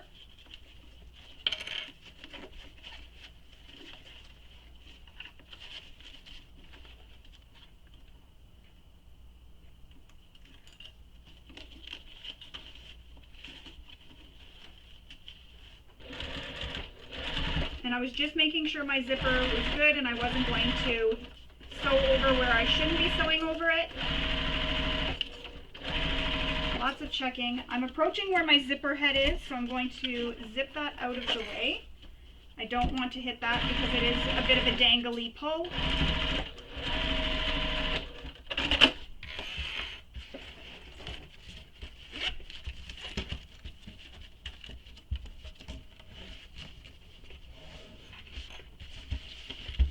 There it is. So far we have the zipper attached. I'm going to clip that. Now, normally I would continue and say to top stitch here, which actually, yes, I'll do that. Normally I don't. Normally I wait and I do all my top stitching at the end so that I don't have to switch out my presser foot so much. But for this video, I will. So we have to press this seam allowance up towards the top lining panel.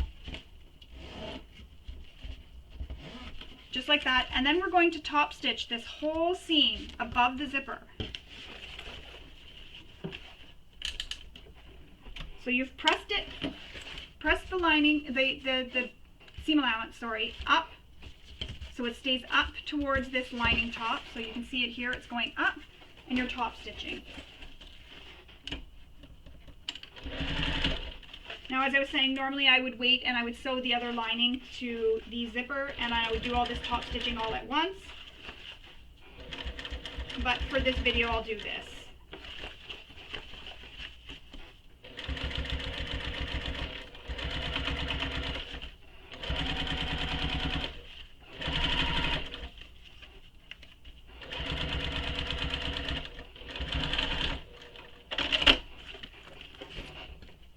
There we go. Switch back to my zipper foot. And we're going to repeat that whole process for the remaining lining bottom and lining top. So again, lining top. So this is where it's going to be a little bit tricky. So here's my lining top, right sides up. These lines are down towards me, the lines that we made that we had to draw from the ends over. Then I have my lining bottom. So I have my lining bottom so that the bottom is facing down towards me and the top is up at the top. Pull your zipper out so you see your zipper, and then flip this over and line up so you now have it flipped like this. You can also turn it this way so that it's facing you. So flip this over and place the zipper so it is right sides against the right side of the lining top and clip it in place. So I'm going to do that one more time. Lining top facing towards you with the right side up and the lines coming down towards you. Lining bottom, flip it over so you see the wrong side. You see your zipper here.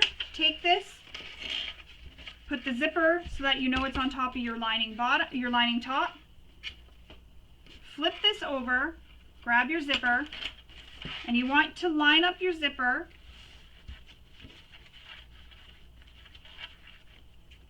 with the line here that we made. Alternatively, you can also do this, flip it so that that's like that. Grab your zipper out. It's just, I know some people, different methods of how to do this. So the other method is lining top facing up with the lines going up, the marks we made up over here. Take your lining bottom facing right side up, flip it so the zipper is now wrong side up, and you've folded the zipper top down, and you're now looking at the right side of the lining. And then line up the line or the edge of the zipper, the teeth, with that line you made, and clip it all the way across. That's another method. So whatever method works for you, as long as you have the zipper right sides together with that lining top lined up with those marks. And the way to check to make sure you're doing this right, I always like to check just to make sure before I start sewing, is this is the lining top. If you hold it like this and you see your zipper, so the right sides of your lining top and your zipper is in the middle, you know you've done it right. So whichever of those methods I just showed, whatever method works for you, use that method to attach the lining top to the zipper. Now we're going to stitch this in place using the seam allowance given in the pattern, and I'm going to repeat the same process. So take my zipper, angle it down, stitch all the way to the end of the other side of the zipper.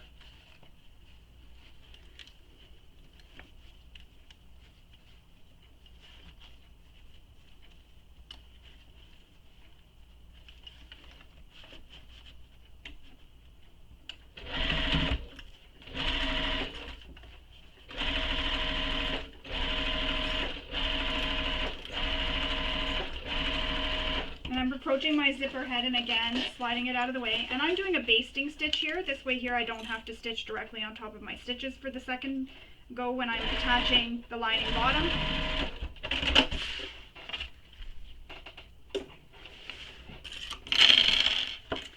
So now that is attached, and again, as I was saying, if you open this up, you have your lining top, your lining zipper, or your zipper, sorry, and the other lining top. And you'll know it's correct. Now we need to take this and we need to attach the remaining lining panel. So what you're going to do is, with the zipper, with the wrong side facing you, pin these together. So you're pinning the right side of the lining bottom to the wrong side of the zipper. The zipper is sandwiched in between, and the lining top and the lining bottom are right sides together. And you're lining up the raw edges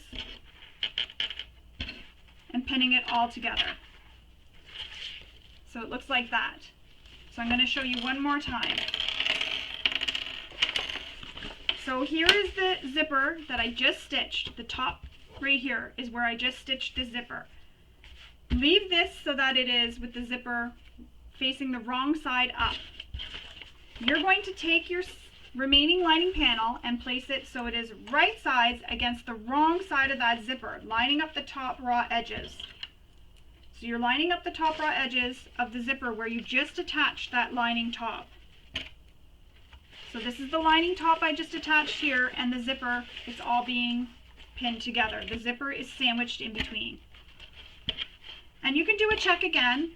There's nothing wrong with checking a few times to make sure it's going to be correct when you're done. So if you look here, you see your zipper. If you open this and you can see your lining when you open your zipper and the two linings are touching each other with the zipper sandwiched in between, you know this is correct. If it's not, you'll need to go back and adjust and figure out how to get that so that it is right. So just follow the steps again and you'll be able to get it. So I'll do this one more time just because I know this can be a little bit tricky sometimes. So I've just attached my zipper to my remaining lining top. I have my remaining lining bottom. Take it so that it is right sides down. So now I'm going to have this right side of this lining that's on my table. The lining is going to touch the right side of the lining, and then on the zipper here, the right side of my lining is going to touch the wrong side of the zipper. And you're going to line up those raw edges and pin it all in place. Once it's pinned in place, do a check to make sure it's all correct. If it's not, you'll want to go back and just readjust until you get it so that it is correct. Unzip the zipper, and if you unzip it and you see the two linings when you look inside, the right side of the two linings, you know you've done this correctly. If not, you'll have to take it apart and repin again. And my zipper, see how it's sandwiched between the lining bottom and the lining top? That's how I know it's correct. It can be a little bit tricky. If you don't get it on the first try, don't panic, you'll get it. Once you have that done, we are going to stitch this with the seam allowance given in the pattern. And if you use the accurate seam allowance originally, you'll just stitch right on top of those original stitches that you made when you stitched the zipper to the lining top. As I mentioned, I basted mine, so I'm stitching with the accurate seam allowance now. Originally I stitched with a smaller seam allowance. When I'm approaching where the zipper tail is, I'm just going to check to make sure that it's not bunched up in any way and that it is still facing down towards here, towards the bottom of the lining panel.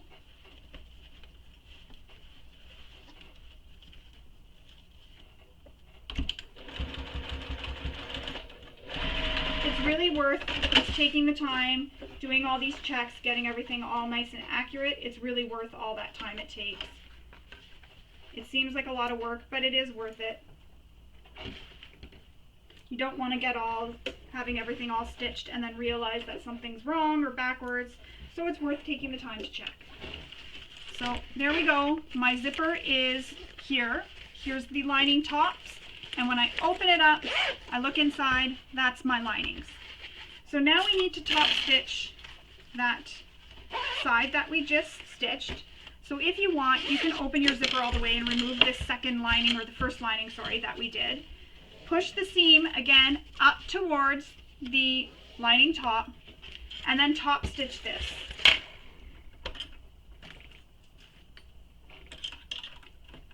I love adding zippers to the tops of bags. I just like the extra security a zipper top adds. But I also like a magnetic snap for bags where I need to get into them quickly. So it's really just the bag I'm making. It'll just depend on what I'm using it for, what I will use for the closure. Now, make sure you hold your zipper pocket out of the way. I have accidentally had my zipper pocket slip up a bit and stitch it. What you could do to prevent that is just put some clips or pins to hold it down, just like this. I thought of that because this was actually up. Increase your stitch length for your top stitching.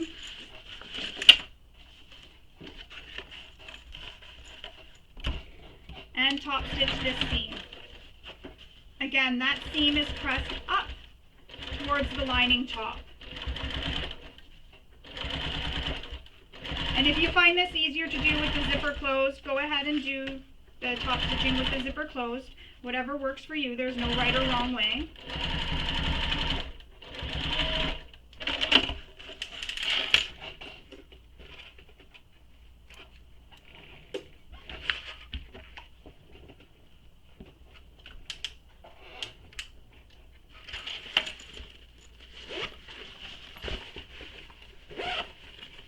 There we go. Both are top stitched. I have my lining here with my 2 zipper pockets, and as you can see, when I open it this way, here's the zipper pull here and the 2 zipper pulls here, so they open and close. So they open and close all the same direction. Open, open, open. And I did that on purpose. So the zipper pocket that has the opening for turning right side out, make sure that zipper pocket is open right now. You don't want to leave that closed. Next, we're going to repeat all the same steps we did for the sides of our exterior. You're going to pin the sides and bottom together and then sew them.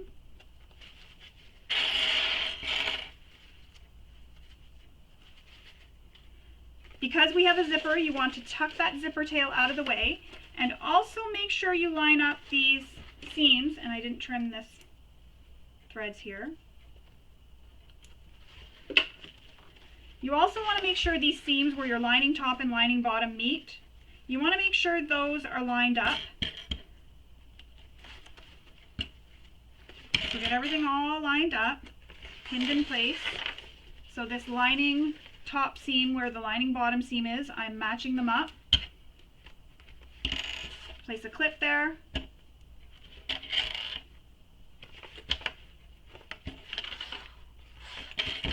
And then clip along the bottom. So we'll sew the sides and the bottom with the seam allowance given in the pattern. We're not sewing these corners though, just the sides and the bottom. And be careful when you're sewing, if you added a zipper to the top, that you don't stitch over your zipper. And if you didn't add a zipper, you won't have this seam here at the top that I was saying to match up.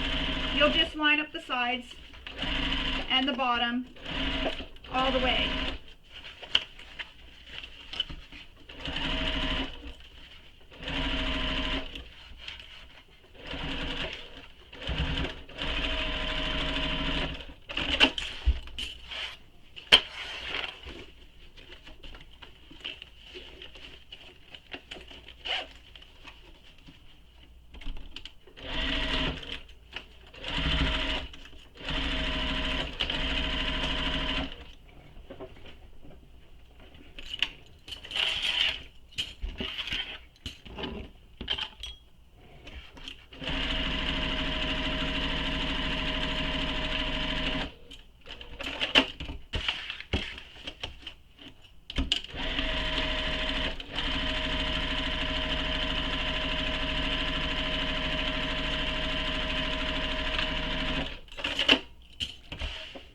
Now I'm going to trim the seam allowances.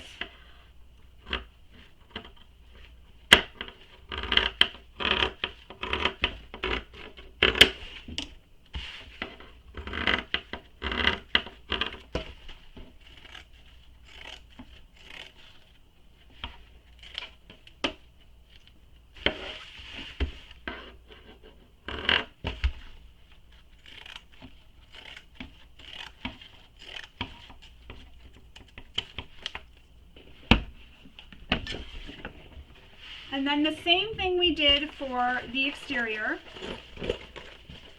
I'm just unzipping the zipper, so if you added a zipper, go ahead and unzip it, just so that you can open this wider. So same thing we did for the exterior. Reach your hand in, pull these so that the seams line up, and nest those seams. So again, that's one seam going one way, so the bottom seam going one way, and the side seam going the other, and nest them. Place some clips, repeat that. So pull this out, line up those seams,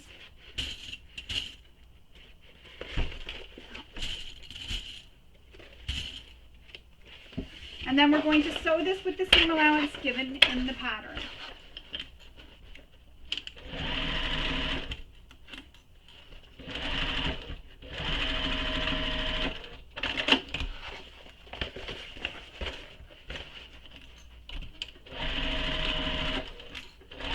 And you can stitch over this seam again if you want. I don't normally stitch over the lining seam too much because it's inside the lining and it has the exterior that it's against. Trimming the seam allowance.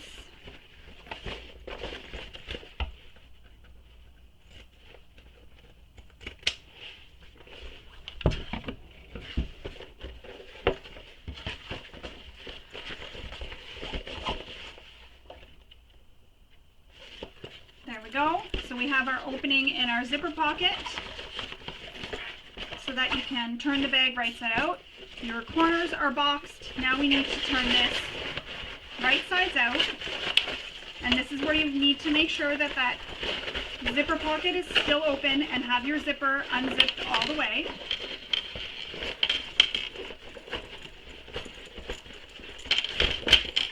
Again, if you don't have this top zipper, you don't need to worry about opening that all the way. Take your exterior and place your zipper or your lining inside your exterior, and you want to make sure the zippers again close in the same direction as they do on the front of the bag. So the lining and the exterior are going to be right sides together. Line up your seams, so the side seams, line them up.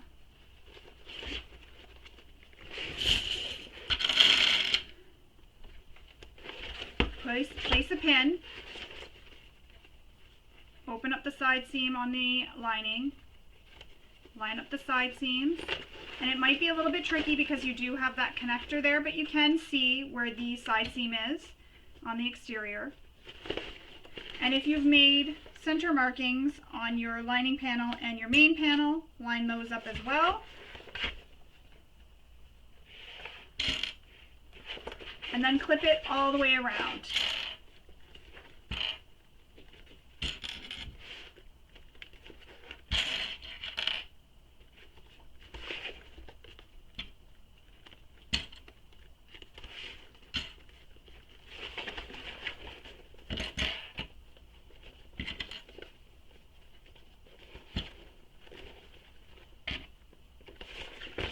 Once you have it clipped all the way around, we're going to sew the top together all the way around. So I'm going to get out my extension table so that I can sew this. It's really loud, so I'll turn off the camera and I'll come back with my extension table attached and we'll sew the top. Alright, so now we're going to stitch the top of the bag with the seam allowance given in the pattern.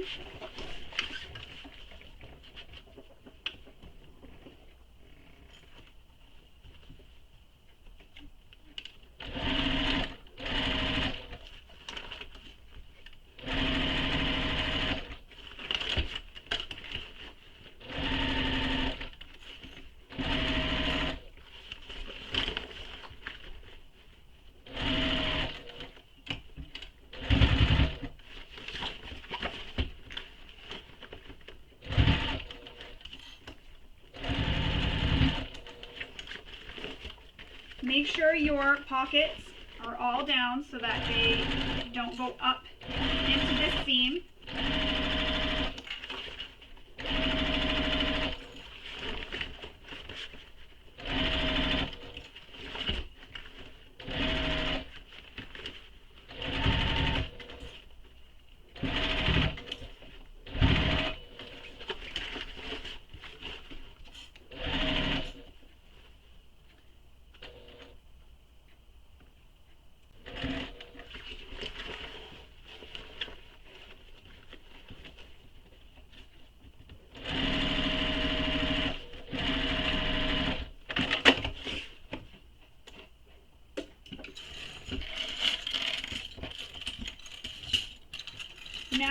going to turn the bag right sides out through the zipper pocket.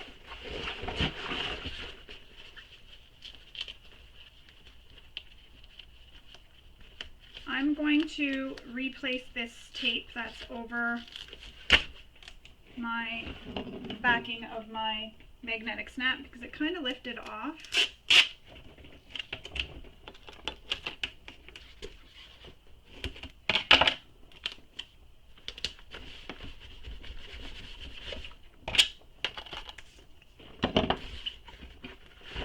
So reach in,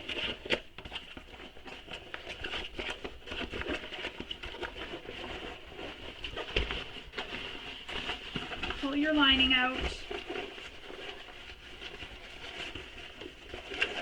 take your time with this.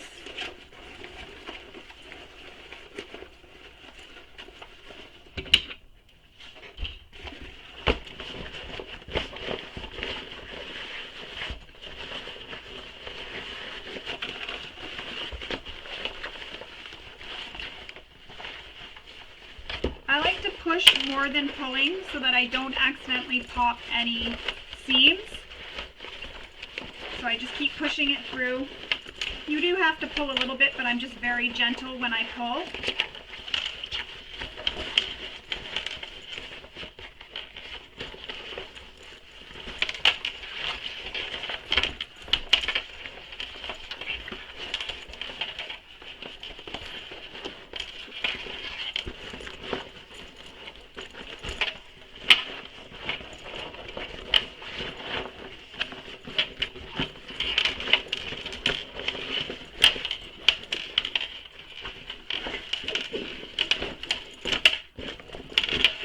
I don't have a free arm on my machine, so I'm going to tuck my exterior into my lining.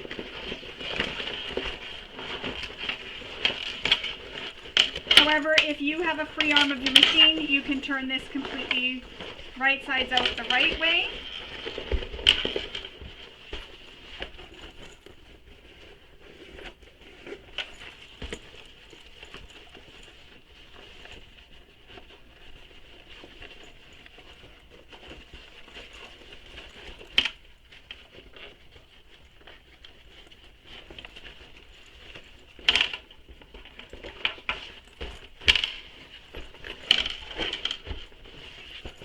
I'm going to use some clips at the top to help press up, get this all pressed up nicely and held in place so that I can top stitch it.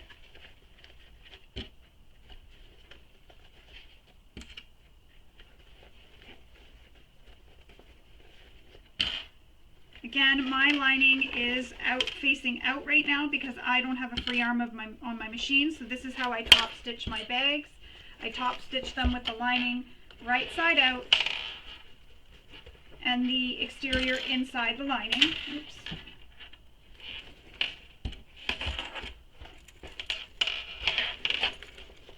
This is just what works for me.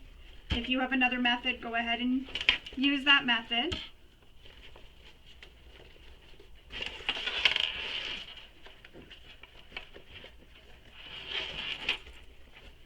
And I'm just rolling those seams to get them flat. Giving my hands a good workout, they'll be sore tonight.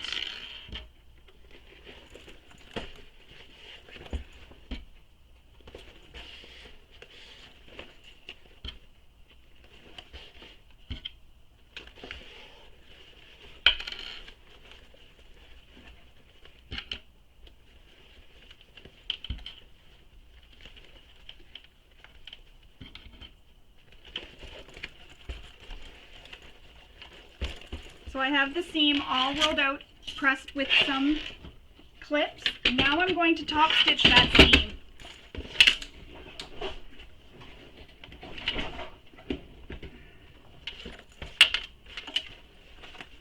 Make sure your strap connectors are facing up. You don't want them down inside the bag, you want them to face up. And if you did the zipper hack, make sure your zipper is out of the way.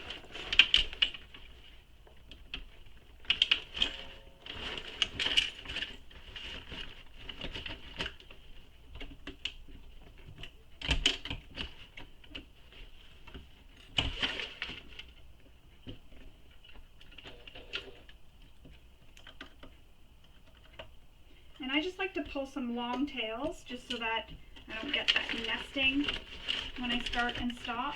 And you can also do the same thing we did before. Don't backstitch, leave long tails, and then pull them through and tie them off. And then you'll take a needle and you'll pull them out through the seam after so that you don't see the threads.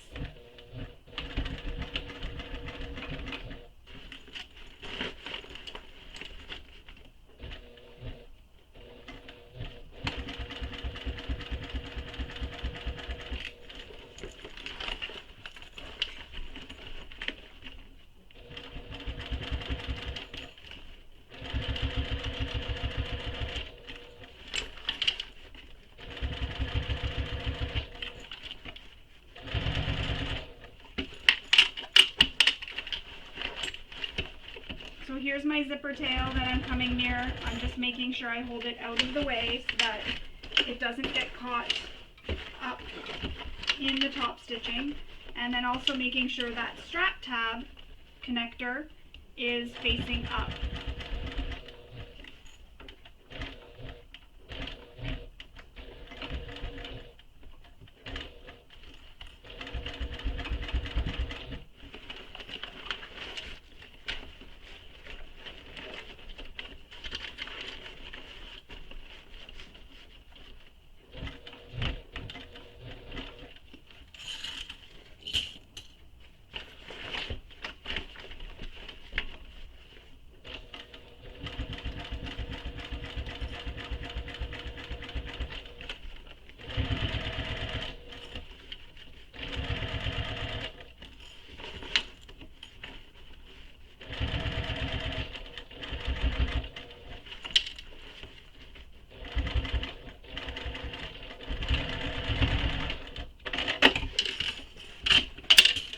All your threads.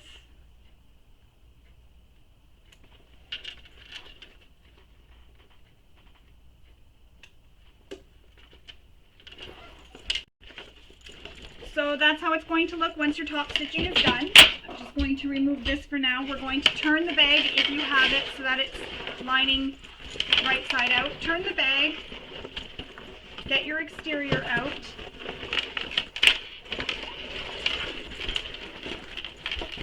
I'm reaching into the bag and pushing out those corners.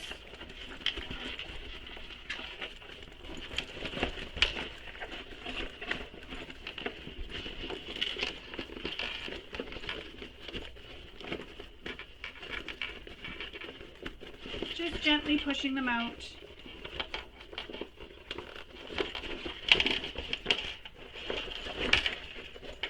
Push the lining down inside the bag.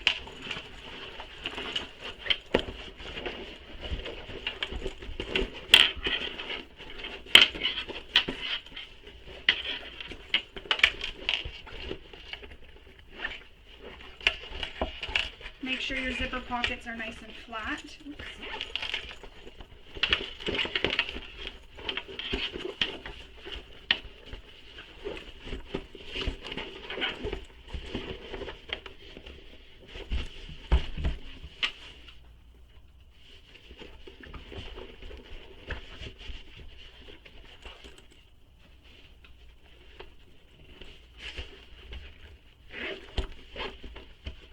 Then we're going to, oh, I just zipped up my zipper pocket on myself. Pull the zipper pocket out, and we're going to press these raw edges inside the bag. So here's your raw edges. You're going to press them so that it ends up being that the wrong sides are touching. And there's a seam allowance that you'll use that's given in the pattern for where you're pressing these towards.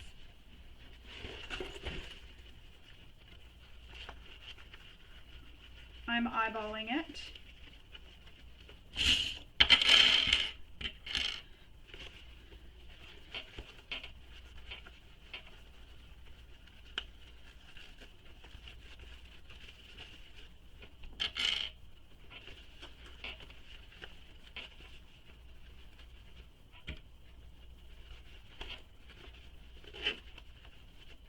And then we're going to stitch this closed, and you can also hand stitch this if you prefer. I just use the machine because I figure it's in the pocket. You're not really going to see this part of the pocket, especially once it's all filled. So I just machine stitch this closed.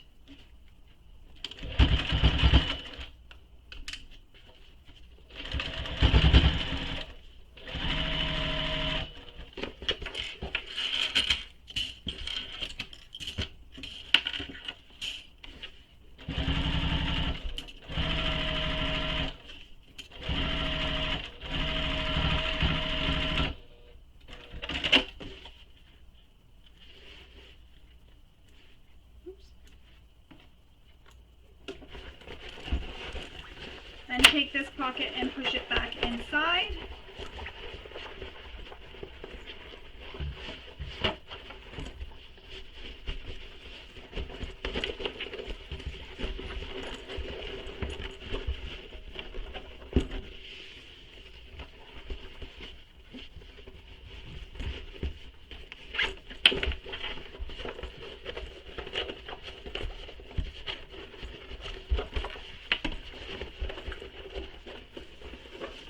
I'm just pushing all the corners into the bottom of the bag, making sure it's all pushed in.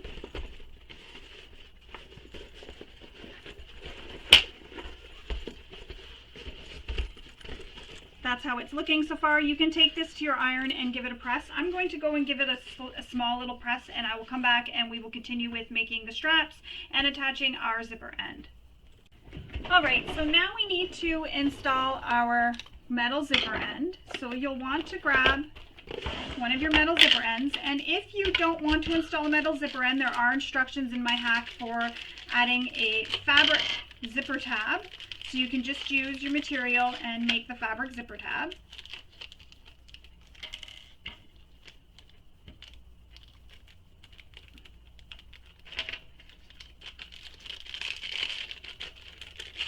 So you'll need the one screw and the middle zipper end and some glue. I'm going to fold the zipper so that the sides here wrap under the zipper teeth, just like that. They wrap under the zipper teeth. And then I place a pin, or a clip, sorry. Then I'm going to put some glue inside the metal zipper end.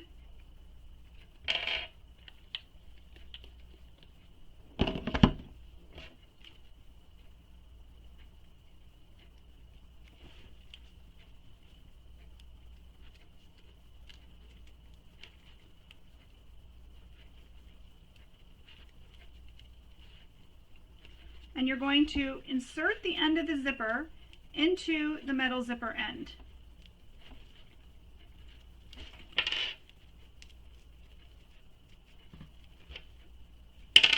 And it might be a little bit tight.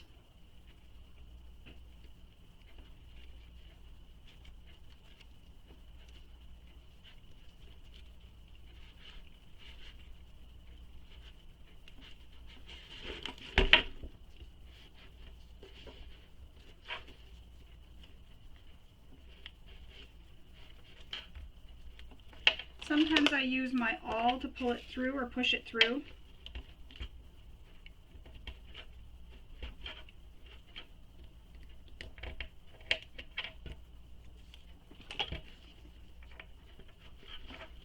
This one doesn't want to seem to go in. There we go.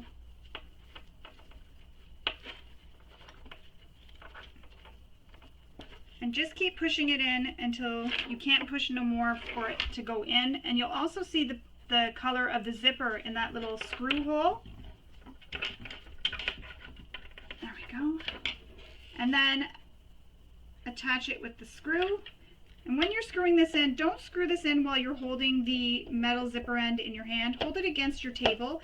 That way there, if your screwdriver happens to slip, you don't accidentally stab yourself in the hand. It has happened to me. Luckily it didn't really stab into my hand too hard and didn't hurt me. And there it is. Your zipper end is installed. You can tuck that into the bag. So I unzip it. So it's like this. And then I take this and flip it so that it's like twisted and wrong side, and then I tuck it down into the bag.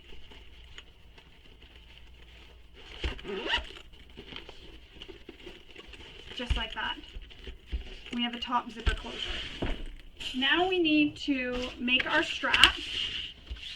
So to do this, you're going to, or what I did was make a mark down the entire length of the strap.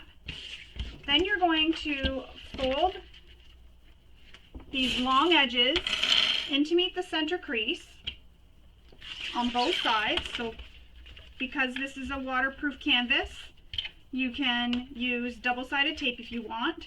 So you're going to fold them in to meet the center crease.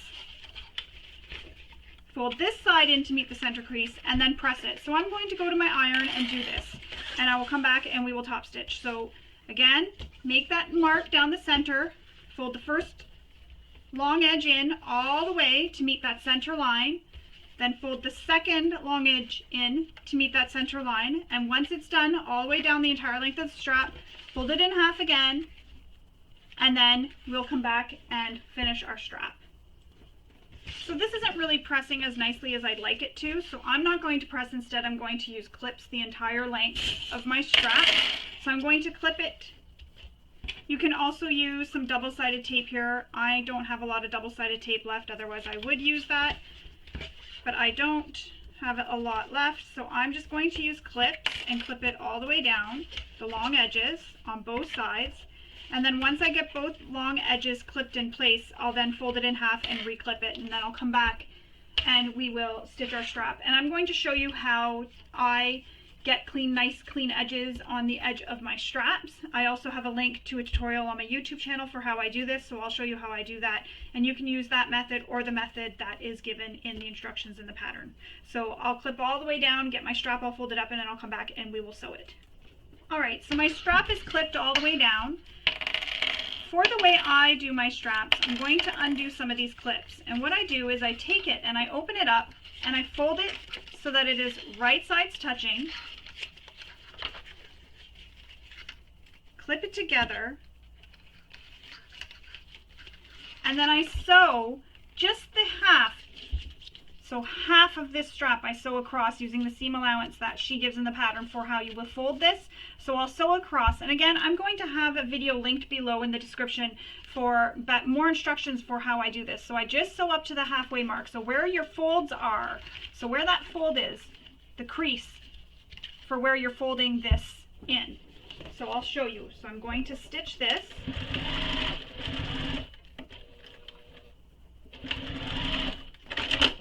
And as you can see, it's just half. And then I take this and I cut it on an angle.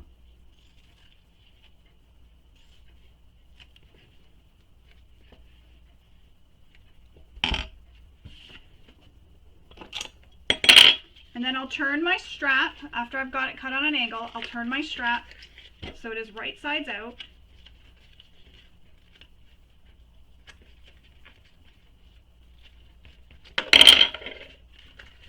And then I'll fold in those long edges again, and up here at the top as well. I'll fold it all in to enclose all those raw edges.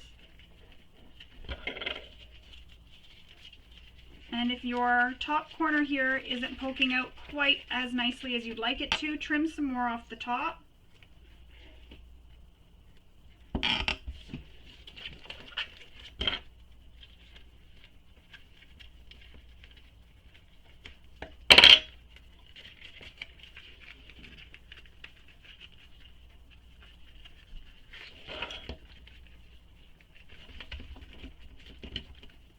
Put my pins back in, or my clips back on, I mean. And there you go. A nice finished edge, no raw edges. So I'm going to repeat that on the other side. And again, I'll link to this below in the description for the tutorial, the video for how I do this, so that you can watch that to see how I do it. So I'm stitching the top, just like that. Oops. Sometimes it's hard to get the angle right because I'm looking at my camera on my screen and then I'm trying to look at what I'm doing here, and it's sometimes a little bit hard. So I've trimmed the edges. So I've trimmed this edge up on an angle, and then I went across and I trimmed just here on an angle. Push this out. And be careful when you're pushing it out. You don't want to cause any stitches to break. And then again, push your seam, your sides, long edges all back in to meet in the middle.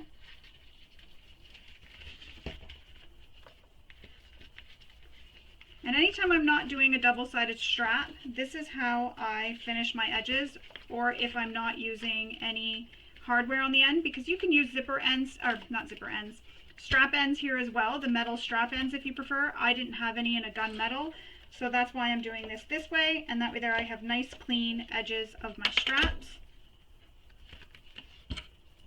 So no zipper ends, you have nice clean strap ends. Now we're going to top stitch this whole strap. And to prevent it from twisting, what I'm going to do is I'm going to start on the one end, stitch all the way down, and then I'm going to come back up at the other end and stitch the same direction so that I don't get any twisting of my strap.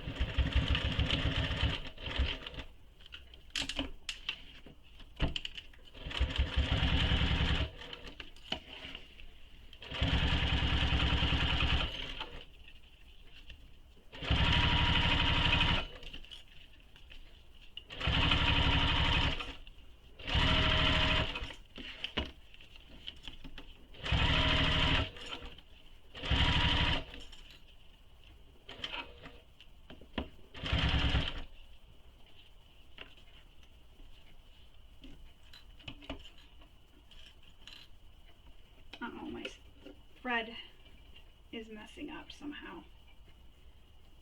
So I'm going to have to go back and fix that. My thread is coming apart.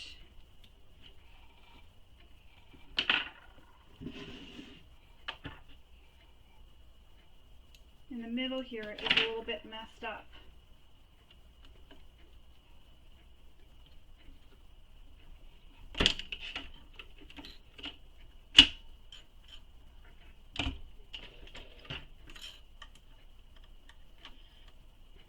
That was really strange.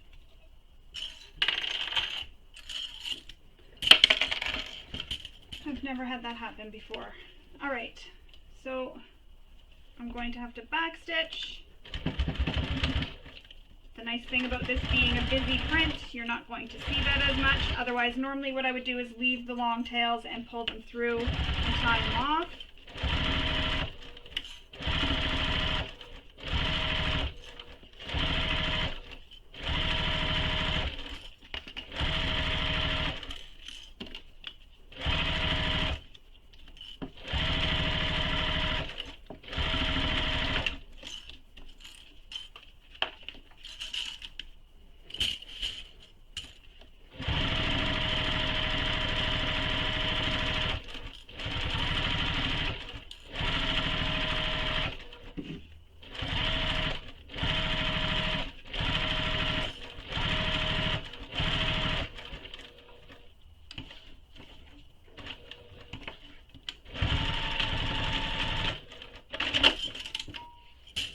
And now I'm coming back up to where I started, and I'm going to stitch the same direction, so back stitch and stitch in the same direction down the other side of the strap.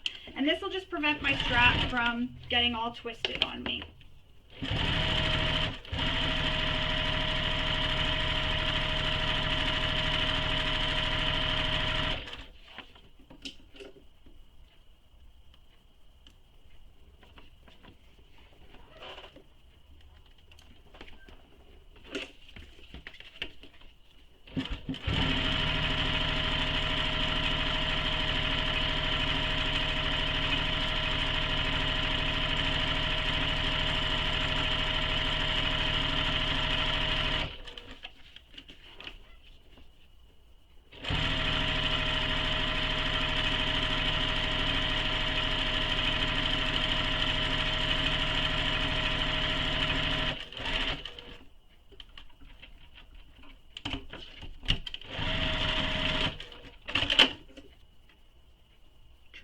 threads.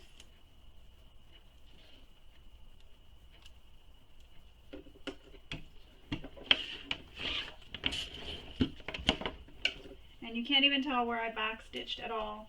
That's the nice thing about a busy print and this rainbow thread that I used. You can't really see it, it blends in perfectly. So now we need to make our strap into a crossbody strap.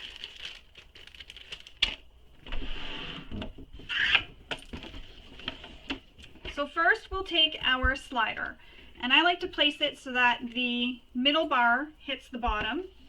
We're going to slide our strap through, then we'll flip so that the bar falls against the strap. So here's the middle bar. It's against the strap right here. And then push the strap through so that the middle bar is now in between the strap.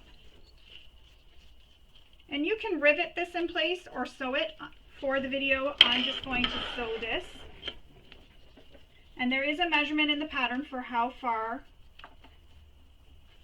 to place this. I'm going to sew this, so I like to backstitch over it a few times. And I'm going to do a second row of stitching.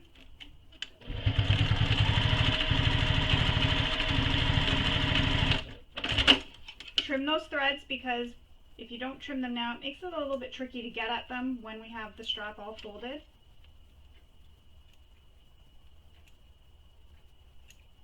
And again, you can rivet this or use Chicago screws. The choice is really yours on what you want to do to secure this.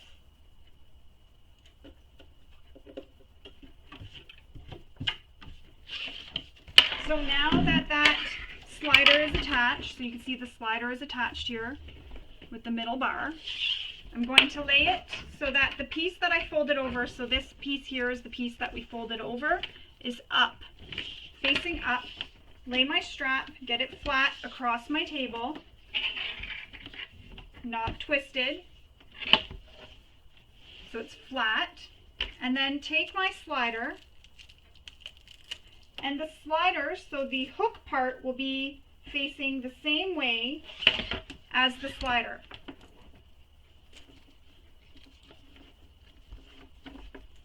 So see how the slider is down towards the table?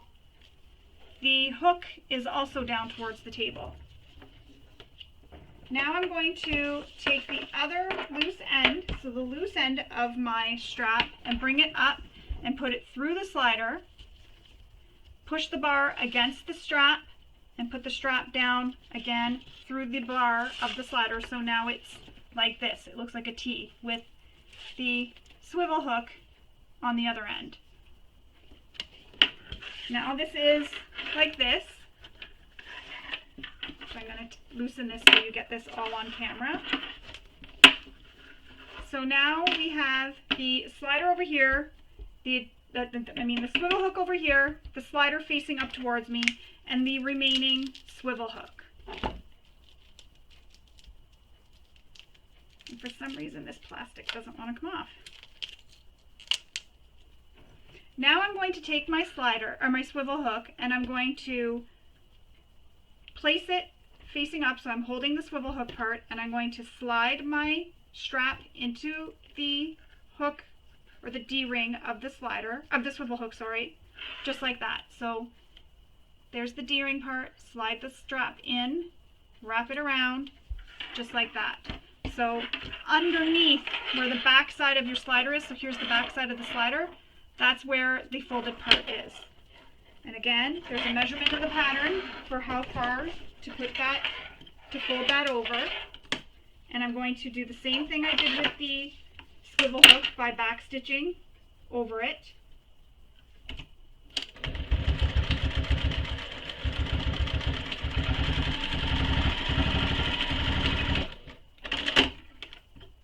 And I'm going to stitch one more time. And I'm going closer to the hardware here, as close as I can get. You can still add rivets when you're done stitching this if you want. If you want to just add that extra bit of bling, or your Chicago screws, you can do both. The rivets or Chicago screws and the stitching, that just makes it really secure.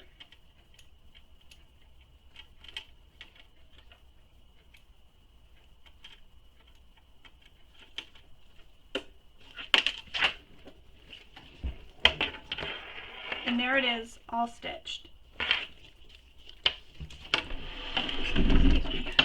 We're going to attach this to our bag. Oops.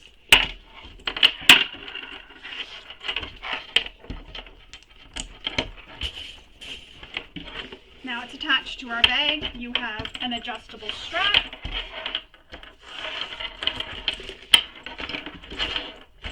And your bag is all complete. So we've completed our bag. We've added a top zipper closure, added an extra zipper pocket, and made a divided slip pocket, or you could have left it as one big pocket.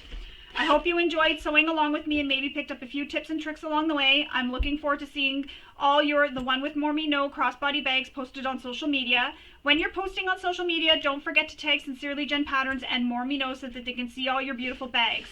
Thank you again for sewing along with me. I hope you all have a wonderful day. Bye.